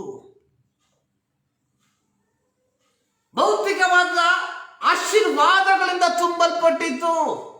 ಆದರೆ ಸತ್ಯವೇದ ಹೇಳುವಂಥದ್ದು, ಯೇಸು ಸ್ವಾಮಿ ಹೋದಂತ ಸಂದರ್ಭದಲ್ಲಿ ಆ ಮರದಲ್ಲಿ ಒಂದೇ ಒಂದು ಅಂಜೂರವು ಸಹ ಕಾಣ ಸಿಗಲಿಲ್ಲ ಎಂಬುದಾಗಿ.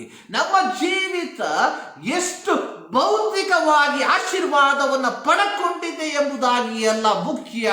ಬದಲಾಗಿ ನಮ್ಮ ಜೀವಿತದ ಮೂಲಕ ದೇವರ ನಾಮ ಎಷ್ಟರ ಮಟ್ಟಿಗೆ ಅದು ಪ್ರಖ್ಯಾತಿಗೊಳ್ಳುತ್ತಾ ಇದೆ ಅನ್ನುವಂಥದ್ದು ಮುಖ್ಯವಾಗಿದೆ.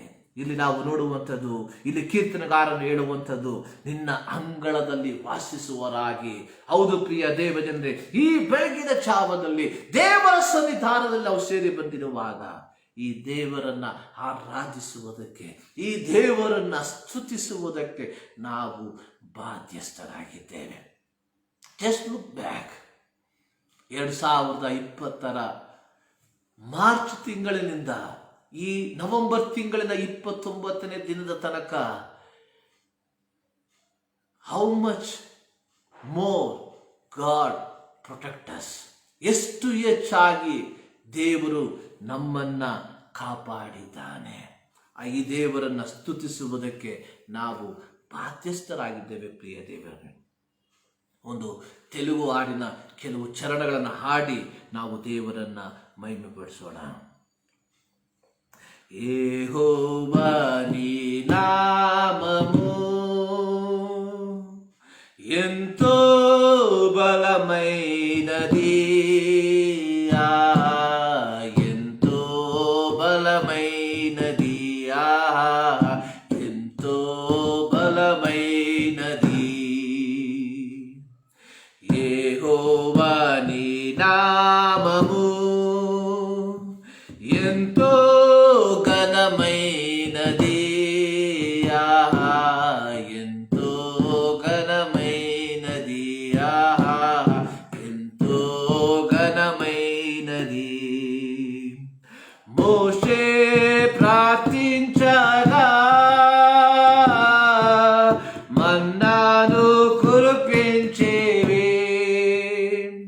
మోషే ప్రార్థించగా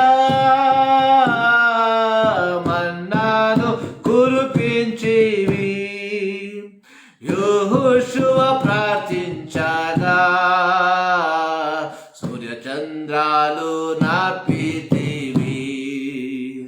యెహోషువ ప్రార్థించగా సూర్యచంద్రాలు నాపితివి.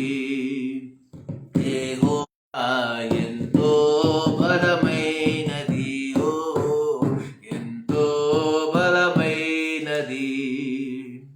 యెహోవా నిన్న నామము ఎಷ್ಟో బలముಳ್ಳదు,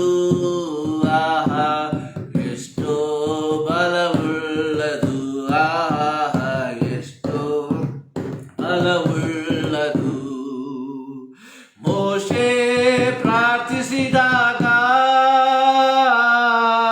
ಮನ್ನವ ಸುರಿಸಿರಿ ದೇವಾ.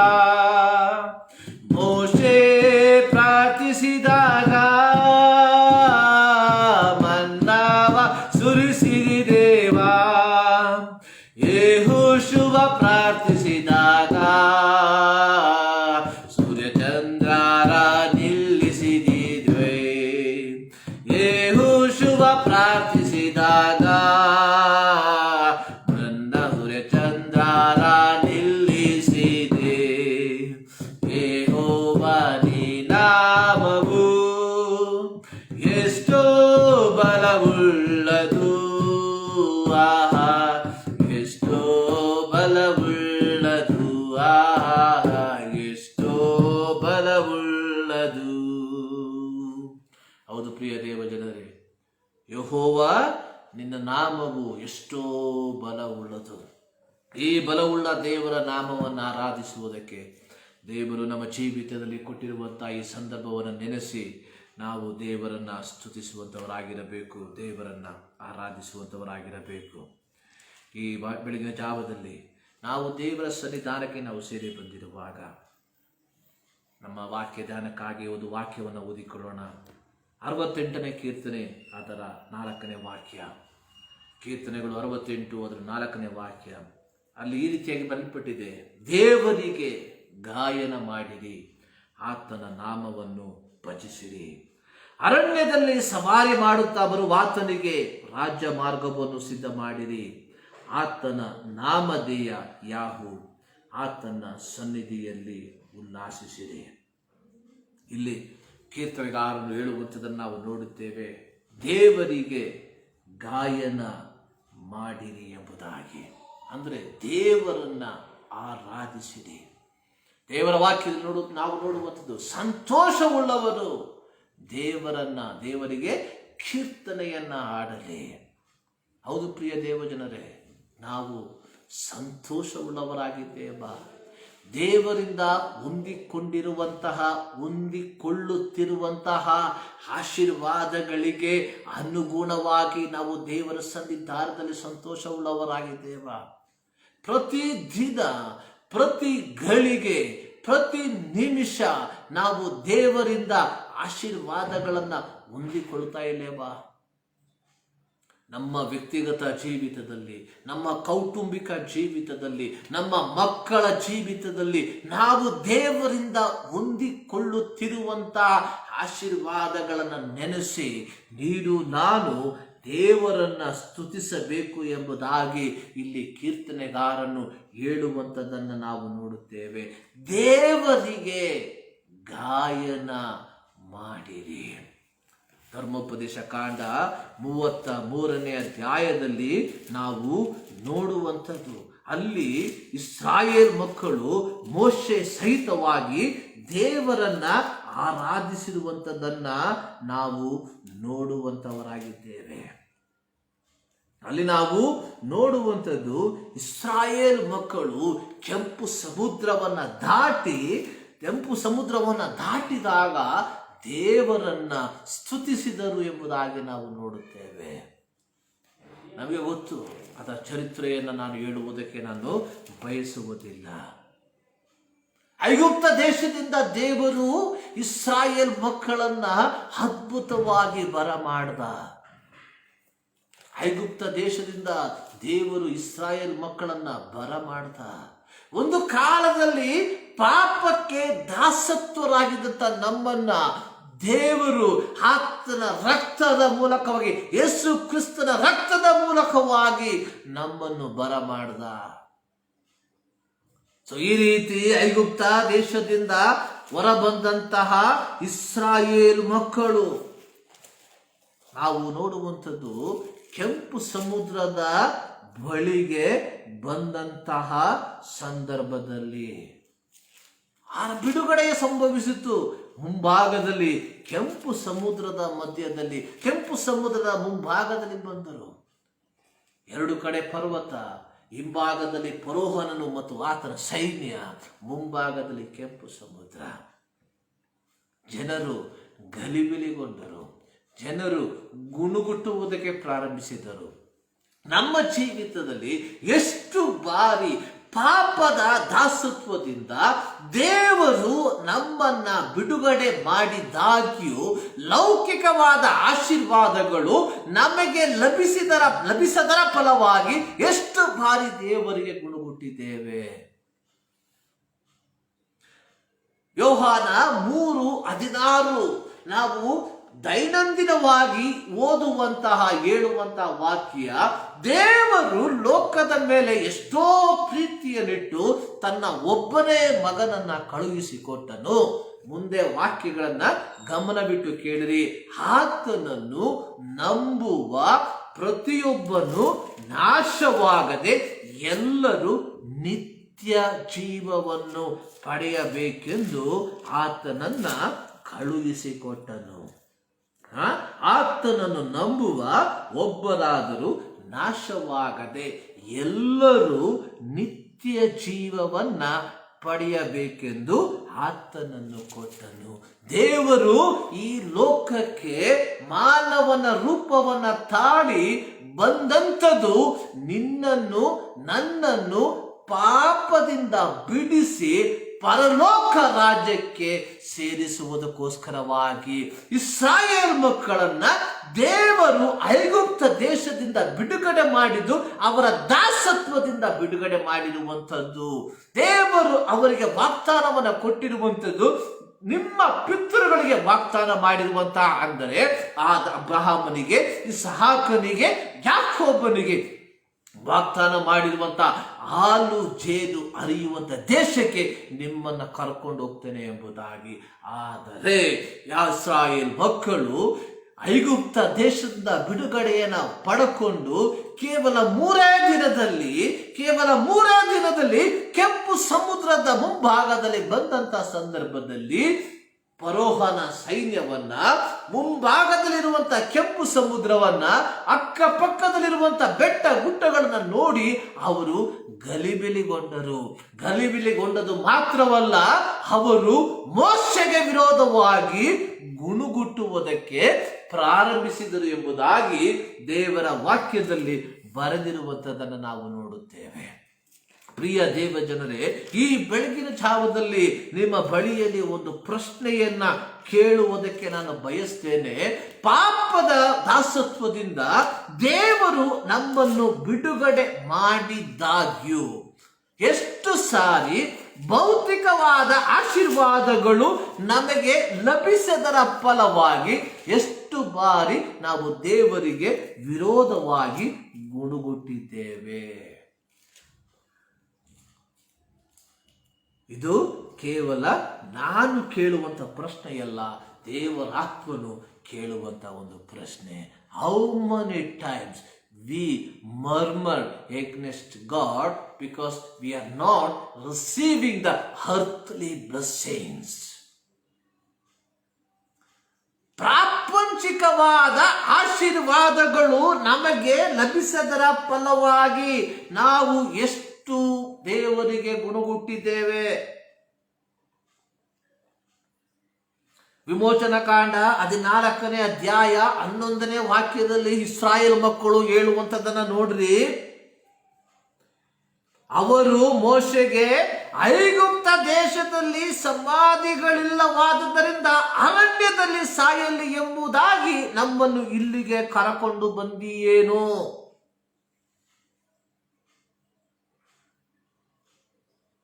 ಅಂದ್ರೆ ಇಲ್ಲಿ ಅವ್ರು ಹೇಳುವಂಥದ್ದು, we are happy with in the bondage. ನಾವು ದಾಸತ್ವದಲ್ಲೇ ಇರ್ತಾ ಇದ್ವಿ, ಅದೇ ನಮಗೆ ಸಾಕಾಗಿತ್ತು. ಯಾತಕ್ಕೋಸ್ಕರವಾಗಿ ದಾಸತ್ವದಿಂದ ಬಿಡುಗಡಿಸಿ ಈಗ ಇಂಥ ಒಂದು ಪರಿಸ್ಥಿತಿಗೆ ನಮ್ಮನ್ನ ತಂದಿಟ್ಟಿದ್ದೀಯಾ? ನಮ್ಮಲ್ಲಿ ಅನೇಕರು ಈ ಪ್ರಶ್ನೆಯನ್ನ ಕೇಳದೇ ಇದ್ದಾಗ್ಯೂ ಇದಕ್ಕೆ ಸಮಾನವಾದ ಪ್ರಶ್ನೆಗಳನ್ನ ನೀನು ನಾನು ಕೇಳ್ತಾ ಇದ್ದೇವೆ. ಪ್ರಿಯ ದೇವ ಜನರೇ, ದೇವರು ಇಸ್ರಾಯೇಲ್ ಮಕ್ಕಳನ್ನ ಐಗುಪ್ತದಿಂದ ಬಿಡುಗಡೆ ಮಾಡಿದ್ದು ಅವರನ್ನ ಮರುಭೂಮಿಯಲ್ಲಿ ಸಾಯಲಿ ಎಂಬುದಾಗಿ ಅಲ್ಲ, ಬದಲಾಗಿ ಆ ಫರೋಹನಿಗೂ ಅವನ ಸೈನ್ಯದವರಿಗೂ ತನ್ನ ಕೊನೆಯ ನ್ಯಾಯವಿಧಿಯನ್ನು ತೀರಿಸುವುದಕ್ಕೋಸ್ಕರವಾಗಿ ಇಸ್ರಾಯೇಲ್ ಮಕ್ಕಳನ್ನ ಇಲ್ಲಿ ಆ ಕೆಂಪು ಸಮುದ್ರದ ಮಧ್ಯದಲ್ಲಿ ಅವರನ್ನ ಕರೆತಂದರು ಎಂಬುದಾಗಿ ನಾವು ನೋಡುತ್ತೇವೆ. ಮುಂದೆ ನಡೆದಂಥ ವಿಚಾರ ನಮಗೆ ಗೊತ್ತು. ಮೋಶೆ ದೇವರೊಟ್ಟಿಗೆ ಮೊರೆ ಇಟ್ಟನು ಎಂಬುದಾಗಿ ನಾವು ನೋಡುತ್ತೇವೆ. ದೇವರು ಮೋಶೆಗೆ ಹೇಳುವಂಥದ್ದು, ನಿನ್ನ ಕೈಯಲ್ಲಿರುವಂತಹ ಆ ಒಂದು ದಂಡವನ್ನು ಚಾಚು ಎಂಬುದಾಗಿ. ಮೋಶೆ ತನ್ನ ಕೈಯಲ್ಲಿದ್ದಂಥ ದೇವರ ದಂಡವನ್ನು ಚಾಚಿದಾಗ ಸಮುದ್ರವು ಇಬ್ಬಾಗವಾಗಿ ಹೋಯಿತು ಎಂಬುದಾಗಿ ದೇವರ ವಾಕ್ಯದಲ್ಲಿ ನಾವು ನೋಡುತ್ತೇವೆ. ಇಸ್ರಾಯೇಲ್ ಮಕ್ಕಳು ಕೆಂಪು ಸಮುದ್ರದಲ್ಲಿ ಆ ಒಂದು ಒಣ ನೆಲದ ಮೂಲಕವಾಗಿ ಕೆಂಪು ಸಮುದ್ರವನ್ನು ದಾಟಿ ಆಚೆ ಕಡೆಗೆ ಹೋದರು. ಈ ರೀತಿ ಆಚೆ ಕಡೆಗೆ ಹೋದಂತಹ ಇಸ್ರಾಯೇಲ್ ಮಕ್ಕಳು ದೇವರನ್ನ ಹಾಡಿದಂತ ಒಂದು ಭಾಗವನ್ನ ವಿಮೋಚನಾ ಕಾಂಡ 15ನೇ ಅಧ್ಯಾಯದಲ್ಲಿ ನಾವು ನೋಡುತ್ತೇವೆ. ಅಲ್ಲಿ ನಾವು ನೋಡುತ್ತ ಆಗ ಮೋಶೆಯು ಇಸ್ರಾಯೇಲರು ಯೆಹೋವನ ಸ್ತೋತ್ರಕ್ಕಾಗಿ ಈ ಕೀರ್ತನೆಯನ್ನು ಹಾಡಿದರು. ಯಾವ ಕೀರ್ತನೆ? ಯೆಹೋವನ ಸ್ತೋತ್ರವನ್ನು ಗಾನ ಮಾಡೋಣ. ಹೌದು ಪ್ರಿಯ ದೇವಜನರೇ, ಪಾಪದ ದಾಸತ್ವದಿಂದ ದೇವರು ನನ್ನನ್ನ ಬಿಡುಗಡೆ ಮಾಡಿರುವಾಗ ಈ ಬೆಳಗಿನ ಜಾವದಲ್ಲಿ ನೀನು ನಾನು ದೇವರಿಗೆ ಗಾನ ಮಾಡುವುದಕ್ಕೆ ನಾವು ಮಾಡಲೇಬೇಕಾಗಿದೆ. We should worship God because God has delivered us from the bondage of the sin. ಪಾಪದ ಅಂಧಕಾರದ ಅಧೀನದಿಂದ ದೇವರು ನನ್ನನ್ನು ಬಿಡುಗಡೆ ಮಾಡಿದರ ಫಲವಾಗಿ ಈ ಬೆಳಗಿನ ಜಾವದಲ್ಲಿ ನೀನು ನಾನು ದೇವರನ್ನ ಸ್ತುತಿಸುವುದಕ್ಕೆ ಬಾಧ್ಯಸ್ಥರಾಗಿದ್ದೇವೆ. ಅಲ್ಲಿ ನಾವು ಹೇಳುವಂಥದ್ದು ಯೆಹೋವನ ಸ್ತೋತ್ರವನ್ನು ಗಾನ ಮಾಡೋಣ. 21ನೇ ವಾಕ್ಯದಲ್ಲಿ ನಾವು ನೋಡ್ತೇವೆ, ಮಿರ್ಯಾಮಳು ಅವರ ಹಾಡಿಗೆ ಹೀಗೆ ಪಲ್ಲವಿ ಹಾಡಿದಳು, ಯೆಹೋವನನ್ನು ಗಾನ ಮಾಡಿರಿ, ಆತನು ಮಹಾಜಯಶಾಲಿಯಾದನು, ಕುದುರೆಗಳನ್ನು ರಾಹುತರನ್ನು ಸಮುದ್ರದಲ್ಲಿ ಕೆಡವಿ ನಾಶ ಮಾಡಿದ್ದಾನೆ. ನಿನಗೆ ವಿರೋಧವಾಗಿ ಎದ್ದಂತಹ ಶಕ್ತಿಗಳನ್ನ, ನಿನಗೆ ವಿರೋಧವಾಗಿ ನಿಂತಹ ಶತ್ರುವಿನ ಶಕ್ತಿಗಳನ್ನ ದೇವರು ನಿಶ್ಶೇಷ ಮಾಡಿರುವಾಗ ಈ ಬೆಳಗಿನ ಜಾವದಲ್ಲಿ ಪ್ರಿಯ ದೇವರ ಮಕ್ಕಳೇ, ನೀನು ನಾನು ದೇವರಿಗೆ ಗಾನ ಮಾಡುವುದಕ್ಕೆ ನಾವು ಬಾಧ್ಯಸ್ಥರಾಗಿದ್ದೇವೆ.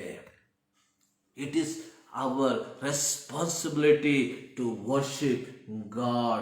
2ನೇ ವಾಕ್ಯದಲ್ಲಿ ನನ್ನ ಬಲವು ಕೀರ್ತನೆಯು ಯಾಹುವೇ, ಆತನಿಂದ ನನಗೆ ರಕ್ಷಣೆ ಉಂಟಾಯಿತು. ನಮ್ಮ ದೇವರೇ, ನಮ್ಮ ದೇವರು ಆತನೇ, ಆತನನ್ನು ವರ್ಣಿಸುವೆವು. ನಮ್ಮ ಪಿತೃಗಳ ದೇವರು ಆತನೇ, ಆತನ ಮಹಿಮೆಯನ್ನ ಪ್ರಖ್ಯಾತಿಪಡಿಸುವೆವು. ಆರಾಧನೆ ಎನ್ನುವಂಥದ್ದು ಕೇವಲ ನಮ್ಮ ಅವಶ್ಯಕತೆಗಳನ್ನ ದೇವರಿಗೆ ಸಲ್ಲಿಸುವಂಥದ್ದಲ್ಲ. ಇವತ್ತು ಅನೇಕರಿಗೆ ಪ್ರಾರ್ಥನೆ ಅನ್ನುವಂಥದ್ದು, ಆರಾಧನೆ ಅನ್ನುವಂಥದ್ದು ತಮ್ಮ ಭೌತಿಕವಾದ ಅವಶ್ಯಕತೆಗಳನ್ನ ದೇವರಿಗೆ ಸಲ್ಲಿಸುವಂಥದ್ದಾಗಿದೆ. ಪ್ರಿಯ ದೇವ ಜನರೇ, ಇಲ್ಲಿ ಸ್ಪಷ್ಟವಾಗಿ ದೇವರ ವಾಕ್ಯ ಹೇಳ್ತಾ ಇದೆ, ದೇವರು ನಮ್ಮನ್ನು ಬಿಡಿಸಿದಂತ ವಿಧಗಳನ್ನ ನೆನೆಸಿ ನಾವು ದೇವರನ್ನ ಸ್ತುತಿಸುವಂತವರಾಗಿರಬೇಕು. ಕೀರ್ತನೆ 34ರಲ್ಲಿ ನಾವು ಓದಿದ ರೀತಿಯಲ್ಲಿ 34ನೇ ಕೀರ್ತನೆ ಅದರ 4ನೇ ವಾಕ್ಯದಲ್ಲಿ ನಾವು ಈ ರೀತಿಯಾಗಿ ನೋಡಿದ್ದೇವೆ.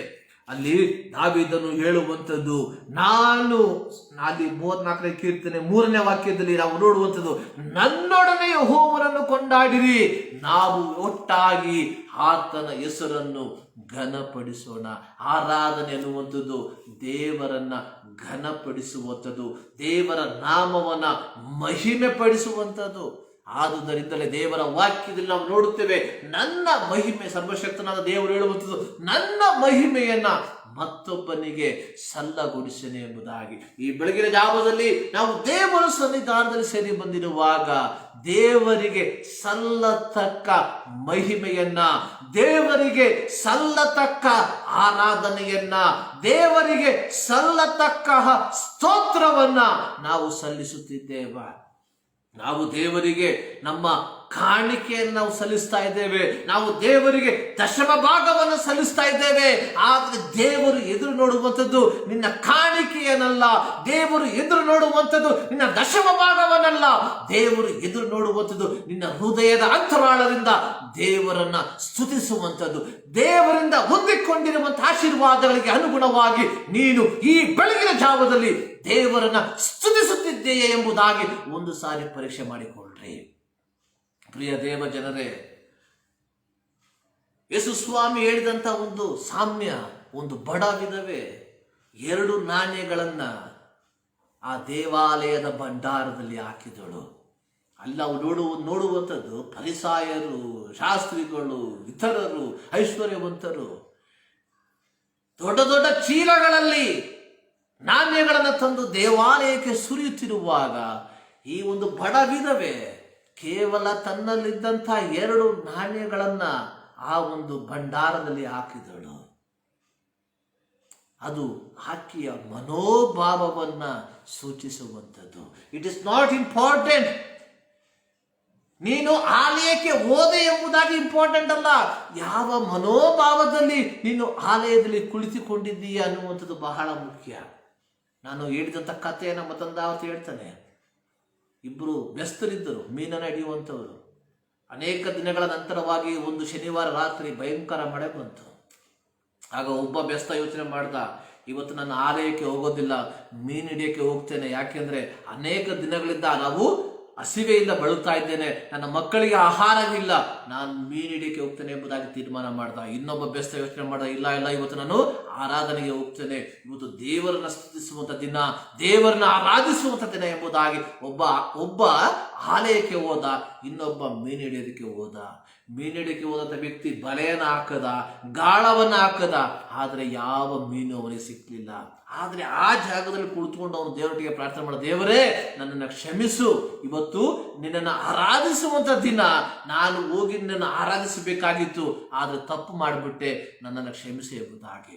ಆದ್ರೆ ಆಲಯಕ್ಕೆ ಹೋದಂತ ವ್ಯಕ್ತಿ ಅಲ್ಲಿ ಕುಳಿತುಕೊಂಡು ಯೋಚನೆ ಮಾಡ್ತಾ ಇದ್ದಾನೆ, ನನ್ನ ಸಹೋದರ ಇವತ್ತು ಅವನಿಗೆ ಒಳ್ಳೆಯ ಮೀನು ಸಿಕ್ಕಿರುತ್ತೆ, ಅವನಿಗೆ ಅದನ್ನು ವ್ಯಾಪಾರ ಮಾಡಿ ಅವನಿಗೆ ಹಣ ಸಿಕ್ಕುತ್ತೆ, ನಾನು ಇಲ್ಲಿ ಬಂದ್ಬಿಟ್ಟೆ, ಅಯ್ಯೋ ನನಗೆ ಎಲ್ಲ ನಷ್ಟವಾಯ್ತಲ್ಲ ಎಂಬುದಾಗಿ. ಕುಳಿತಿರುವಂಥದ್ದು ಎಲ್ಲಿ? ಆಲಯದಲ್ಲಿ. ಆದರೆ ಯೋಚನೆ ಮೀನಿನ ಕಡೆ. ಈ ವ್ಯಕ್ತಿ ಒಳೆಯ ದಡದಲ್ಲಿ ಕುಳಿತಿದ್ದಾನೆ, ಆದರೆ ತನ್ನ ತಪ್ಪಿನ ಅರಿವಿಕೆಯನ್ನು ಪಡ್ಕೊಂಡು ಅವನು ದೇವರೊಟ್ಟಿಗೆ ಪ್ರಾರ್ಥನೆ ಮಾಡ್ದ. ಪ್ರಿಯ ದೇವಜನರೇ, ಇವತ್ತು ನೀವು ಆಲಯಕ್ಕೆ ಹೋಗಿರ್ಬೋದು, ಆಲಯದಲ್ಲಿ ಕುಳಿತಿರ್ಬೋದು, ಆದರೆ ಒಂದು ವಿಚಾರವನ್ನ ನಿಮ್ಮೊಟ್ಟಿಗೆ ನೀವೇ ಪ್ರಶ್ನೆ ಮಾಡಿರಿ. ಕೇವಲ 2 ತಾಸುಗಳು ನೀನು ಆಲಯದಲ್ಲಿ ಕುಳಿತಿರುವಾಗ ಈ 2 ತಾಸುಗಳು ನಿನಗೆ ವ್ಯಕ್ತಿಗತವಾಗಿ ದೇವರೊಟ್ಟಿಗೆ ಒಂದು ಸಂಬಂಧವಿತ್ತೋ? ಮನಪೂರ್ವಕವಾಗಿ 2 ತಾಸು ನೀನು ದೇವರೊಟ್ಟಿಗೆ ಪ್ರಾರ್ಥನೆ ಮಾಡಿದ್ದೀಯಾ? ಇಲ್ಲದೆ ಹೋದ್ರೆ ನೀನು ಹಣವನ್ನ ಕೊಟ್ಟಿರಬಹುದು, ಕಾಣಿಕೆಯನ್ನು ಹಾಕಿರಬಹುದು. Who wants? ಯಾರಿಗೆ ಬೇಕು ನನ್ನ ಕಾಣಿಕೆ? ಹಣವನ್ನು ಕೊಟ್ಟು, ಕಾಣಿಕೆಯನ್ನು ಕೊಟ್ಟು ದೇವರನ್ನ ಮೆಚ್ಚಿಸುವುದು ಅಸಾಧ್ಯ. It is his gift.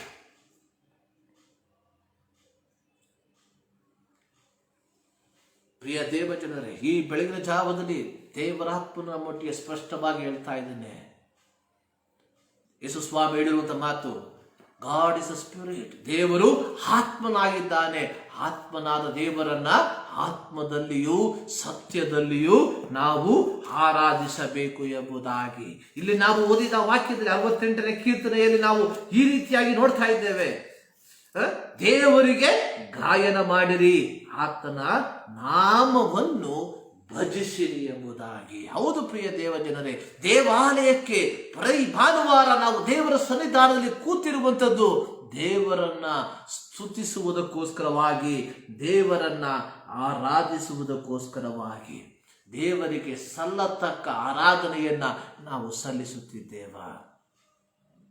ರೋಮಾಪತ್ರಿಕೆ 12ನೇ ಅಧ್ಯಾಯ 1ನೇ ವಾಕ್ಯದಲ್ಲಿ ನಾವು ನೋಡುವಂಥದ್ದು, ಆದುದರಿಂದ ಸಹೋದರರೇ, ದೇವರ ಕನಿಕರವನ್ನು ನಿಮ್ಮ ನೆನಪಿಗೆ ತಂದು ನಿಮ್ಮನ್ನು ಬೇಡಿಕೊಳ್ಳುವುದೇನೆಂದರೆ, ನೀವು ನಿಮ್ಮ ದೇಹಗಳನ್ನು ಸ್ಪಷ್ಟವಾಗಿ ನೋಡ್ರಿ, ನಿಮ್ಮ ನಿಮ್ಮ ದೇಹಗಳನ್ನು ದೇವರಿಗೆ ಮೀಸಲಾಗಿಯೂ ಮೆಚ್ಚುಗೆಯಾಗಿಯೂ ಇರುವ ಸಜೀವ ಯಜ್ಞವನ್ನಾಗಿ ಸಮರ್ಪಿಸಿರಿ. ಇದೇ ವಿವೇಕಪೂರ್ವಕವಾದ ಆರಾಧನೆ. ಇದೇ ವಿವೇಕಪೂರ್ವಕವಾದ ಆರಾಧನೆ. 2ನೇ ವಾಕ್ಯ, ಇಹಲೋಕದ ನಡವಳಿಕೆಯನ್ನು ಅನುಸರಿಸದೆ. ಇವತ್ತು ಅನೇಕರು ದೇವರನ್ನ ಆರಾಧಿಸುವಂಥದ್ದನ್ನ ನೋಡ್ತೇವೆ, ಆದರೆ ತಮ್ಮ ಇಹಲೋಕದ ನಡವಳಿಕೆಗೆ ಅನುಗುಣವಾಗಿ ದೇವರನ್ನ ಆರಾಧಿಸುವಂಥದ್ದನ್ನು ನಾವು ನೋಡುತ್ತೇವೆ. ದೇವರ ವಾಕ್ಯ ಸ್ಪಷ್ಟವಾಗಿ ಹೇಳ್ತಾ ಇದೆ, ಅನ್ಯರು ಆರಾಧಿಸುವಂತ ರೀತಿಯಲ್ಲಿ ನೀವು ನನ್ನನ್ನು ಆರಾಧಿಸಬಾರದು ಎಂಬುದಾಗಿ. ಅನ್ಯರು ಅವರ ನಾಮದಲ್ಲಿ ಮಾಡುವಾಗ ನಾವು ಅದೇ ಕಾರ್ಯವನ್ನ ಯೇಸುವಿನ ನಾಮದಲ್ಲಿ ಮಾಡ್ತಾ ಇದ್ರೆ, ಪ್ರಿಯ ದೇವರ ಮಕ್ಕಳೇ, ಇದು ದೇವರ ವಾಕ್ಯಕ್ಕೆ ವಿರೋಧವಾಗಿರುವಂತಹ ಕಾರ್ಯ ಎಂಬುದಾಗಿ ನಾನು ಸ್ಪಷ್ಟವಾಗಿ ಹೇಳುವುದಕ್ಕೆ ಬಯಸುವಂತವನಾಗಿದ್ದೇನೆ. ಇಲ್ಲಿ ಅಪೊಸ್ತಲನಾದ ಪೌಲನು ರೋಮ ಪತ್ರಿಕೆಯಲ್ಲಿ ರೋಮಾಪುರದಲ್ಲಿರುವಂತಹ ವ್ಯಕ್ತಿಗಳಿಗೆ ಹೇಳುವಂಥದ್ದನ್ನು ನಾವು ನೋಡುವಂಥದ್ದು ಇಹಲೋಕದ ನಡವಳಿಕೆಯನ್ನು ಅನುಸರಿಸದೆ. ಇಹಲೋಕದ ನಡವಳಿಕೆ ಏನೆಂಬುದಾಗಿ ನಾವು 1 ಪೇತ್ರ 1ನೇ ಅಧ್ಯಾಯ ಅದರ 14ನೇ ವಾಕ್ಯದಲ್ಲಿ ಬರೆದಿರುವಂತದ್ದಾಗಿ ನಾವು ನೋಡುತ್ತೇವೆ. 1 ಪೇತ್ರ 1ನೇ ಅಧ್ಯಾಯ ಅದರ 14ನೇ ವಾಕ್ಯದಲ್ಲಿ, ನಿಮಗಿದ್ದ ದುರಾಶೆಗಳನ್ನು ಅನುಸರಿಸಿ ನಡೆಯುವವರಾಗಿರದೆ. ನಿಮಗಿದ್ದ ದುರಾಶೆಗಳು ಏನು? ನಿಮಗಿರುವ ದುರಾಶೆಗಳು ಕಣ್ಣಿಗೆ ಕಾಣುವಂಥದ್ದಲ್ಲ. I want. ಪ್ರಿಯ ದೇವ ಜನರೇ, ಇಲ್ಲಿ ಸತ್ಯವೇದ ಸ್ಪಷ್ಟವಾಗಿ ಹೇಳ್ತಾ ಇದೆ, ನಿಮಗಿದ್ದ ದುರಾಶೆಗಳನ್ನು ಅನುಸರಿಸಿ ನಡೆಯುವವರಾಗಿರದೆ, ನಿಮ್ಮನ್ನು ಕರೆದಾತನು ಪರಿಶುದ್ಧನಾಗಿರುವ ಪ್ರಕಾರ ನೀವು ವಿಧೇಯರಿಗೆ ತಕ್ಕಂತೆ ನಿಮ್ಮ ಎಲ್ಲ ನಡವಳಿಕೆಯಲ್ಲಿ ಪರಿಶುದ್ಧರಾಗಿರ್ರಿ. ನಾನು ಪರಿಶುದ್ಧನಾಗಿರುವುದರಿಂದ ನೀವು ಪರಿಶುದ್ಧರಾಗಿರಬೇಕು ಎಂದು ಬರೆದದೆಯಲ್ಲ. ಇಹಲೋಕದ ನಡವಳಿಕೆ ಅಂದ್ರೆ ನಮ್ಮ ದುರಾಶೆಗೆ ಅನುಸಾರವಾಗಿ ನಾವು ನಡೆಯಬಾರದು. ಹೌದು ಪ್ರಿಯ ದೇವ ಜನರೇ, ನಮ್ಮಲ್ಲಿ ಅನೇಕ ದುರಾಶೆಗಳಿವೆ. ಆ ದುರಾಶೆಗಳನ್ನ ನಾವೇನ್ ಮಾಡಬೇಕು? ತೆಗೆದುಹಾಕಬೇಕು ಎಂಬುದಾಗಿ ದೇವರ ವಾಕ್ಯ ಸ್ಪಷ್ಟವಾಗಿ ಬರೆದಿರುವಂತದ್ದನ್ನು ನಾವು ನೋಡುತ್ತೇವೆ. ಈ ಬೆಳಗಿನ ಜಾವದಲ್ಲಿ ನಾವು ದೇವರಿಗೆ ಕೃತಜ್ಞತೆಯನ್ನು ಸಲ್ಲಿಸುವುದಕ್ಕೆ ಬಾಧ್ಯಸ್ಥರಾಗಿದ್ದೇವೆ. ಇಹಲೋಕದ ನಡವಳಿಕೆಯನ್ನು ಅನುಸರಿಸದೆ ನೂತನ ಮನಸ್ಸನ್ನು ಹೊಂದಿಕೊಂಡು ಒಬ್ಬನು ಕ್ರಿಸ್ತನಲ್ಲಿ ಇದ್ದರೆ ಅವನು ನೂತನ ಸೃಷ್ಟಿಯಾಗ್ತಾರೆ. ಭಾನುವಾರ ದೇವರ ಸಭೆಯಲ್ಲಿ ನಿನ್ನ ಮನೋಭಾವ ಯಾವ ರೀತಿಯಾಗಿದೆಯೋ, ಅಥವಾ ಭಾನುವಾರ ನಿಮ್ಮ ಸಭಾಪಾಲಕರ ಮುಂಭಾಗದಲ್ಲಿ ನಿನ್ನ ಮನೋಭಾವ ಯಾವ ರೀತಿಯಾಗಿದೆಯೋ ಅದೇ ರೀತಿ ನೀನು ಮಾಡುವಂತ ಕೆಲಸದ ಜನರ ಮಧ್ಯದಲ್ಲಿ ನಿನ್ನ ಮನೋಭಾವ ಆಗಿರಬೇಕು. ದೇವ ಸೇವಕರ ಮುಂದಿರುವಂತ ನಿನ್ನ ಮನೋಭಾವ ಜೊತೆ ಕೆಲಸದವರ ಸಂಗಡ ಇರುವಂತ ನಿನ್ನ ಮನೋಭಾವ ಎರಡು ವ್ಯತ್ಯಸ್ತಕರವಾಗಿದ್ದರೆ ನೀನು ದೇವರ ಮಗನೇ ಅಲ್ಲ. ಇದು ನಾನು ಹೇಳುವಂಥದ್ದಲ್ಲ, ದೇವರ ವಾಕ್ಯ ಹೇಳುವಂಥದ್ದು. ಇಹಲೋಕದ ನಡವಳಿಕೆಯನ್ನು ಅನುಸರಿಸದೆ ನೂತನ ಮನಸ್ಸನ್ನ ಹೊಂದಿಕೊಂಡು ಪರಲೋಕ ಭಾವದವರಾಗಿರಿ. We are the ambassador of Christ. ಅಪೊಸ್ತಲನಾದ ಪೌಲನು ಕೊರಿಂಥಿಯ ಪತ್ರಿಕೆಯಲ್ಲಿ ಹೇಳ್ತಾ ಇದ್ದಾನೆ, ವಿ ಆರ್ ದ ಅಂಬಾಸಿಡರ್. ನಾವು ಕ್ರಿಸ್ತನ ರಾಯಭಾರಿಗಳು. ಇಲ್ಲಿ ಸ್ಪಷ್ಟವಾಗಿ ಪೌಲನು ಹೇಳುವಂಥದ್ದು, ನಾವು ಪರಲೋಕ ಭಾವದವರು. ಅಂದ್ರೆ ಪರಲೋಕದ ವಿ ಆರ್ ದ ಡೂಪ್ಲಿಕೇಟ್. ಆ ಒಂದು ಪರಲೋಕವನ್ನ ಪ್ರತಿನಿಧಿಸುವಂತವರು. ಪರಲೋಕ ಭಾವದವರು ಅಂದ್ರೆ ಪರಲೋಕವನ್ನ ಪ್ರತಿನಿಧಿಸುವಂತವರು. ನಾವೆಲ್ಲರೂ ಪರಲೋಕಕ್ಕೆ ಹೋಗುವುದಕ್ಕೋಸ್ಕರವಾಗಿ ಬಹಳ ಆಸಕ್ತಿಯಿಂದ ನಾವು ಕಾಯ್ತಾ ಇದ್ದೇವೆ. ನಮ್ಮ ಕೈಲಾದಷ್ಟು ಮಟ್ಟಿಗೆ ಪರಲೋಕವನ್ನ ಹೊಂದಿಕೊಳ್ಳುವುದಕ್ಕೆ ನಾವು ಪ್ರಯತ್ನಿಸ್ತಾ ಇದ್ದೇವೆ. ದಾನ ಧರ್ಮಗಳನ್ನ ಮಾಡ್ತಾ ಇದ್ದೇವೆ. ಕೊರ್ನಲಿನ ರೀತಿಯಲ್ಲಿ ಇವತ್ತು ನಾವು ಕೊರ್ನಲಿನ ವಿಶ್ವಾಸಿಗಳಾಗಿ ಮಾರ್ಪಟ್ಟಿದ್ದೇವೆ. ಆದರೆ ಈ ಯಾವುದೇ ಕಾರ್ಯಗಳ ಮೂಲಕವಾಗಿ ಅಲ್ಲ. ಯಾರು ಇಲ್ಲಿ ಪೌಲನೇ ಹೇಳುವಂಥದ್ದು, ನಾವು ಪರಲೋಕ ಭಾವದವರಾಗಿದ್ದೀವಿ. ಅಂದ್ರೆ ನಮ್ಮ ಜೀವಿತ ಒಂದು ಪರಲೋಕ ತುಲ್ಯವಾಗಿರುವಂತ ಜೀವಿತವಾಗಿರಬೇಕು ಎಂಬುದಾಗಿ ದೇವರು ಆಶಿಸುವಂತವನಾಗಿದ್ದಾನೆ. ಪ್ರಿಯ ದೇವ ಜನರೇ, ಈ ಬೆಳಗಿನ ಜಾವದಲ್ಲಿ ಈ ದೇವರ ಸನ್ನಿಧಾನಕ್ಕೆ ನಾವು ಸೇರಿ ಬರುವಂತೆ ದೇವರು ಕೊಟ್ಟಂತ ಕೃಪೆ ಸಮಯಕ್ಕಾಗಿ ನಾವು ದೇವರನ್ನ ಸ್ತುತಿಸುವಂತವರಾಗಿರಬೇಕು. ಓದಿದ ಕೀರ್ತನೆಯಲ್ಲಿ ನಾವು ಈ ರೀತಿಯಾಗಿ ನೋಡುತ್ತೇವೆ, ದೇವರಿಗೆ ಗಾಯನ ಮಾಡಿರಿ, ಆತನ ನಾಮವನ್ನ ಭಜಿಸಿರಿ, ಅರಣ್ಯದಲ್ಲಿ ಸವಾರಿ ಮಾಡುತ್ತಾ ಬರುವಾತನಿಗೆ ರಾಜ್ಯ ಮಾರ್ಗವನ್ನು ಸಿದ್ಧ ಮಾಡಿರಿ, ಆತನ ನಾಮಧೇಯ ಯಾಹೂ, ಆತನ ಸನ್ನಿಧಿಯಲ್ಲಿ ಉಲ್ಲಾಸಿಸಿರಿ ಎಂಬುದಾಗಿ ಬರೆದಿರುವಂಥದ್ದನ್ನು ನಾವು ನೋಡುವಂಥವರಾಗಿದ್ದೇವೆ. ಆತನ ನಾಮಧೇಯ ಯಾಹೂ, I am that I am, ನಾನಾಗಿರುವವನು ನಾನೇ ಆಗಿದ್ದೇನೆ. ಈ ಬೆಳಗಿನ ಜಾವದಲ್ಲಿ ಈ ದೇವರ ಸನ್ನಿಧಾನದಲ್ಲಿ ಈ ದೇವರನ್ನ ಸ್ತುತಿಸುವುದಕ್ಕೆ, ಈ ದೇವರನ್ನ ಆರಾಧಿಸುವುದಕ್ಕೆ ದೇವರು ನಮ್ಮ ಜೀವಿತದಲ್ಲಿ ಕೊಟ್ಟಿರುವಂತ ಈ ಸಂದರ್ಭವನ್ನು ನೆನೆಸಿ ನಾವು ದೇವರನ್ನ ಸ್ತುತಿಸುವಂತವರಾಗಿರಬೇಕು. ಒಂದು ನಿಮಿಷ ನಮ್ಮ ಜೀವಿತವನ್ನು ಪರೀಕ್ಷಿಸಿಕೊಳ್ಳೋಣ. ದೇವರಿಂದ ಹೊಂದಿಕೊಂಡಂತ ಆಶೀರ್ವಾದಗಳಿಗೆ ಅನುಗುಣವಾಗಿ ನೀನು ನಾನು ದೇವರನ್ನ ಆರಾಧಿಸುತ್ತಿದ್ದೇವಾ? ಹೌದು ಪ್ರಿಯರೇ, ದೇವರು ನಮ್ಮ ಜೀವಿತದಲ್ಲಿ ಅನೇಕ ಆಶೀರ್ವಾದಗಳನ್ನ ಮಾಡಿದ್ದಾನೆ. ಆದರೆ ದೇವರಿಂದ ಹೊಂದಿಕೊಂಡಂತಹ ಆಶೀರ್ವಾದಗಳಿಗೆ ಅನುಗುಣವಾಗಿ ನೀನು ನಾನು ದೇವರನ್ನ ಸ್ತುತಿಸುತ್ತಿದ್ದೇವ ಎಂಬುದಾಗಿ ಒಂದು ಬಾರಿ ನಮ್ಮನ್ನೇ ಪರೀಕ್ಷಿಸಿಕೊಳ್ಳುವಂಥದ್ದು ಬಹಳ ಪ್ರಾಮುಖ್ಯ. ನಮ್ಮ ಕಣ್ಣುಗಳ ಮುಚ್ಚಿ ನಾವು ಪ್ರಾರ್ಥನೆ ಮಾಡೋಣ. ಸರ್ವಶಕ್ತನಾದ ದೇವರೇ, ಮೊದಲಾವತ್ತೇ ನಿಮ್ಮ ಸನ್ನಿಧಾನಕ್ಕೆ ನಾವು ಸೇರಿ ಬರ್ತಾ ಇದ್ದೇವೆ. ಈ ಬೆಳಗಿನ ಜಾವದಲ್ಲಿ ಕರ್ತನೆ, ನಿಮ್ಮನ್ನು ಆರಾಧಿಸುವುದಕ್ಕೆ ನಮ್ಮನ್ನು ಬರಮಾಡಿದಕ್ಕಾಗಿ ನಿನಗೆ ಸ್ತೋತ್ರ. ಕರ್ತನೆ, ಪ್ರತ್ಯೇಕವಾಗಿ ಹಾಡುಗಳ ಮೂಲಕವಾಗಿ ನಿಮ್ಮನ್ನು ಆರಾಧಿಸುವಂತೆ ಕೃಪೆ ಮಾಡಿದ್ದಿ. ವಾಕ್ಯದ ಮೂಲಕವಾಗಿ ನಮ್ಮ ಸಂಗಡ ಮಾತನಾಡಿದಕ್ಕಾಗಿ ನಿನಗೆ ಕೃತಜ್ಞತೆಯನ್ನ ಸಲ್ಲಿಸುವಂತವರಾಗಿದ್ದೇವೆ. ಪ್ರತ್ಯೇಕವಾಗಿ ಸ್ವಾಮಿ ದೇವರೇ, ಈ ದಿನವನ್ನ ಸಂಪೂರ್ಣವಾಗಿ ನಿಮ್ಮ ಕರಗಳಿಗೆ ಒಪ್ಪಿಸಿಕೊಡ್ತಾ ಇದ್ದೇವೆ. ಹೌದು ಕರ್ತನೆ, ನಮ್ಮ ಆರಾಧನೆಯನ್ನ ನೀನು ಅಂಗೀಕಾರ ಮಾಡಿದಕ್ಕಾಗಿ ನಿನಗೆ ಕೋಟಿ ಕೋಟಿ ಸ್ತೋತ್ರ.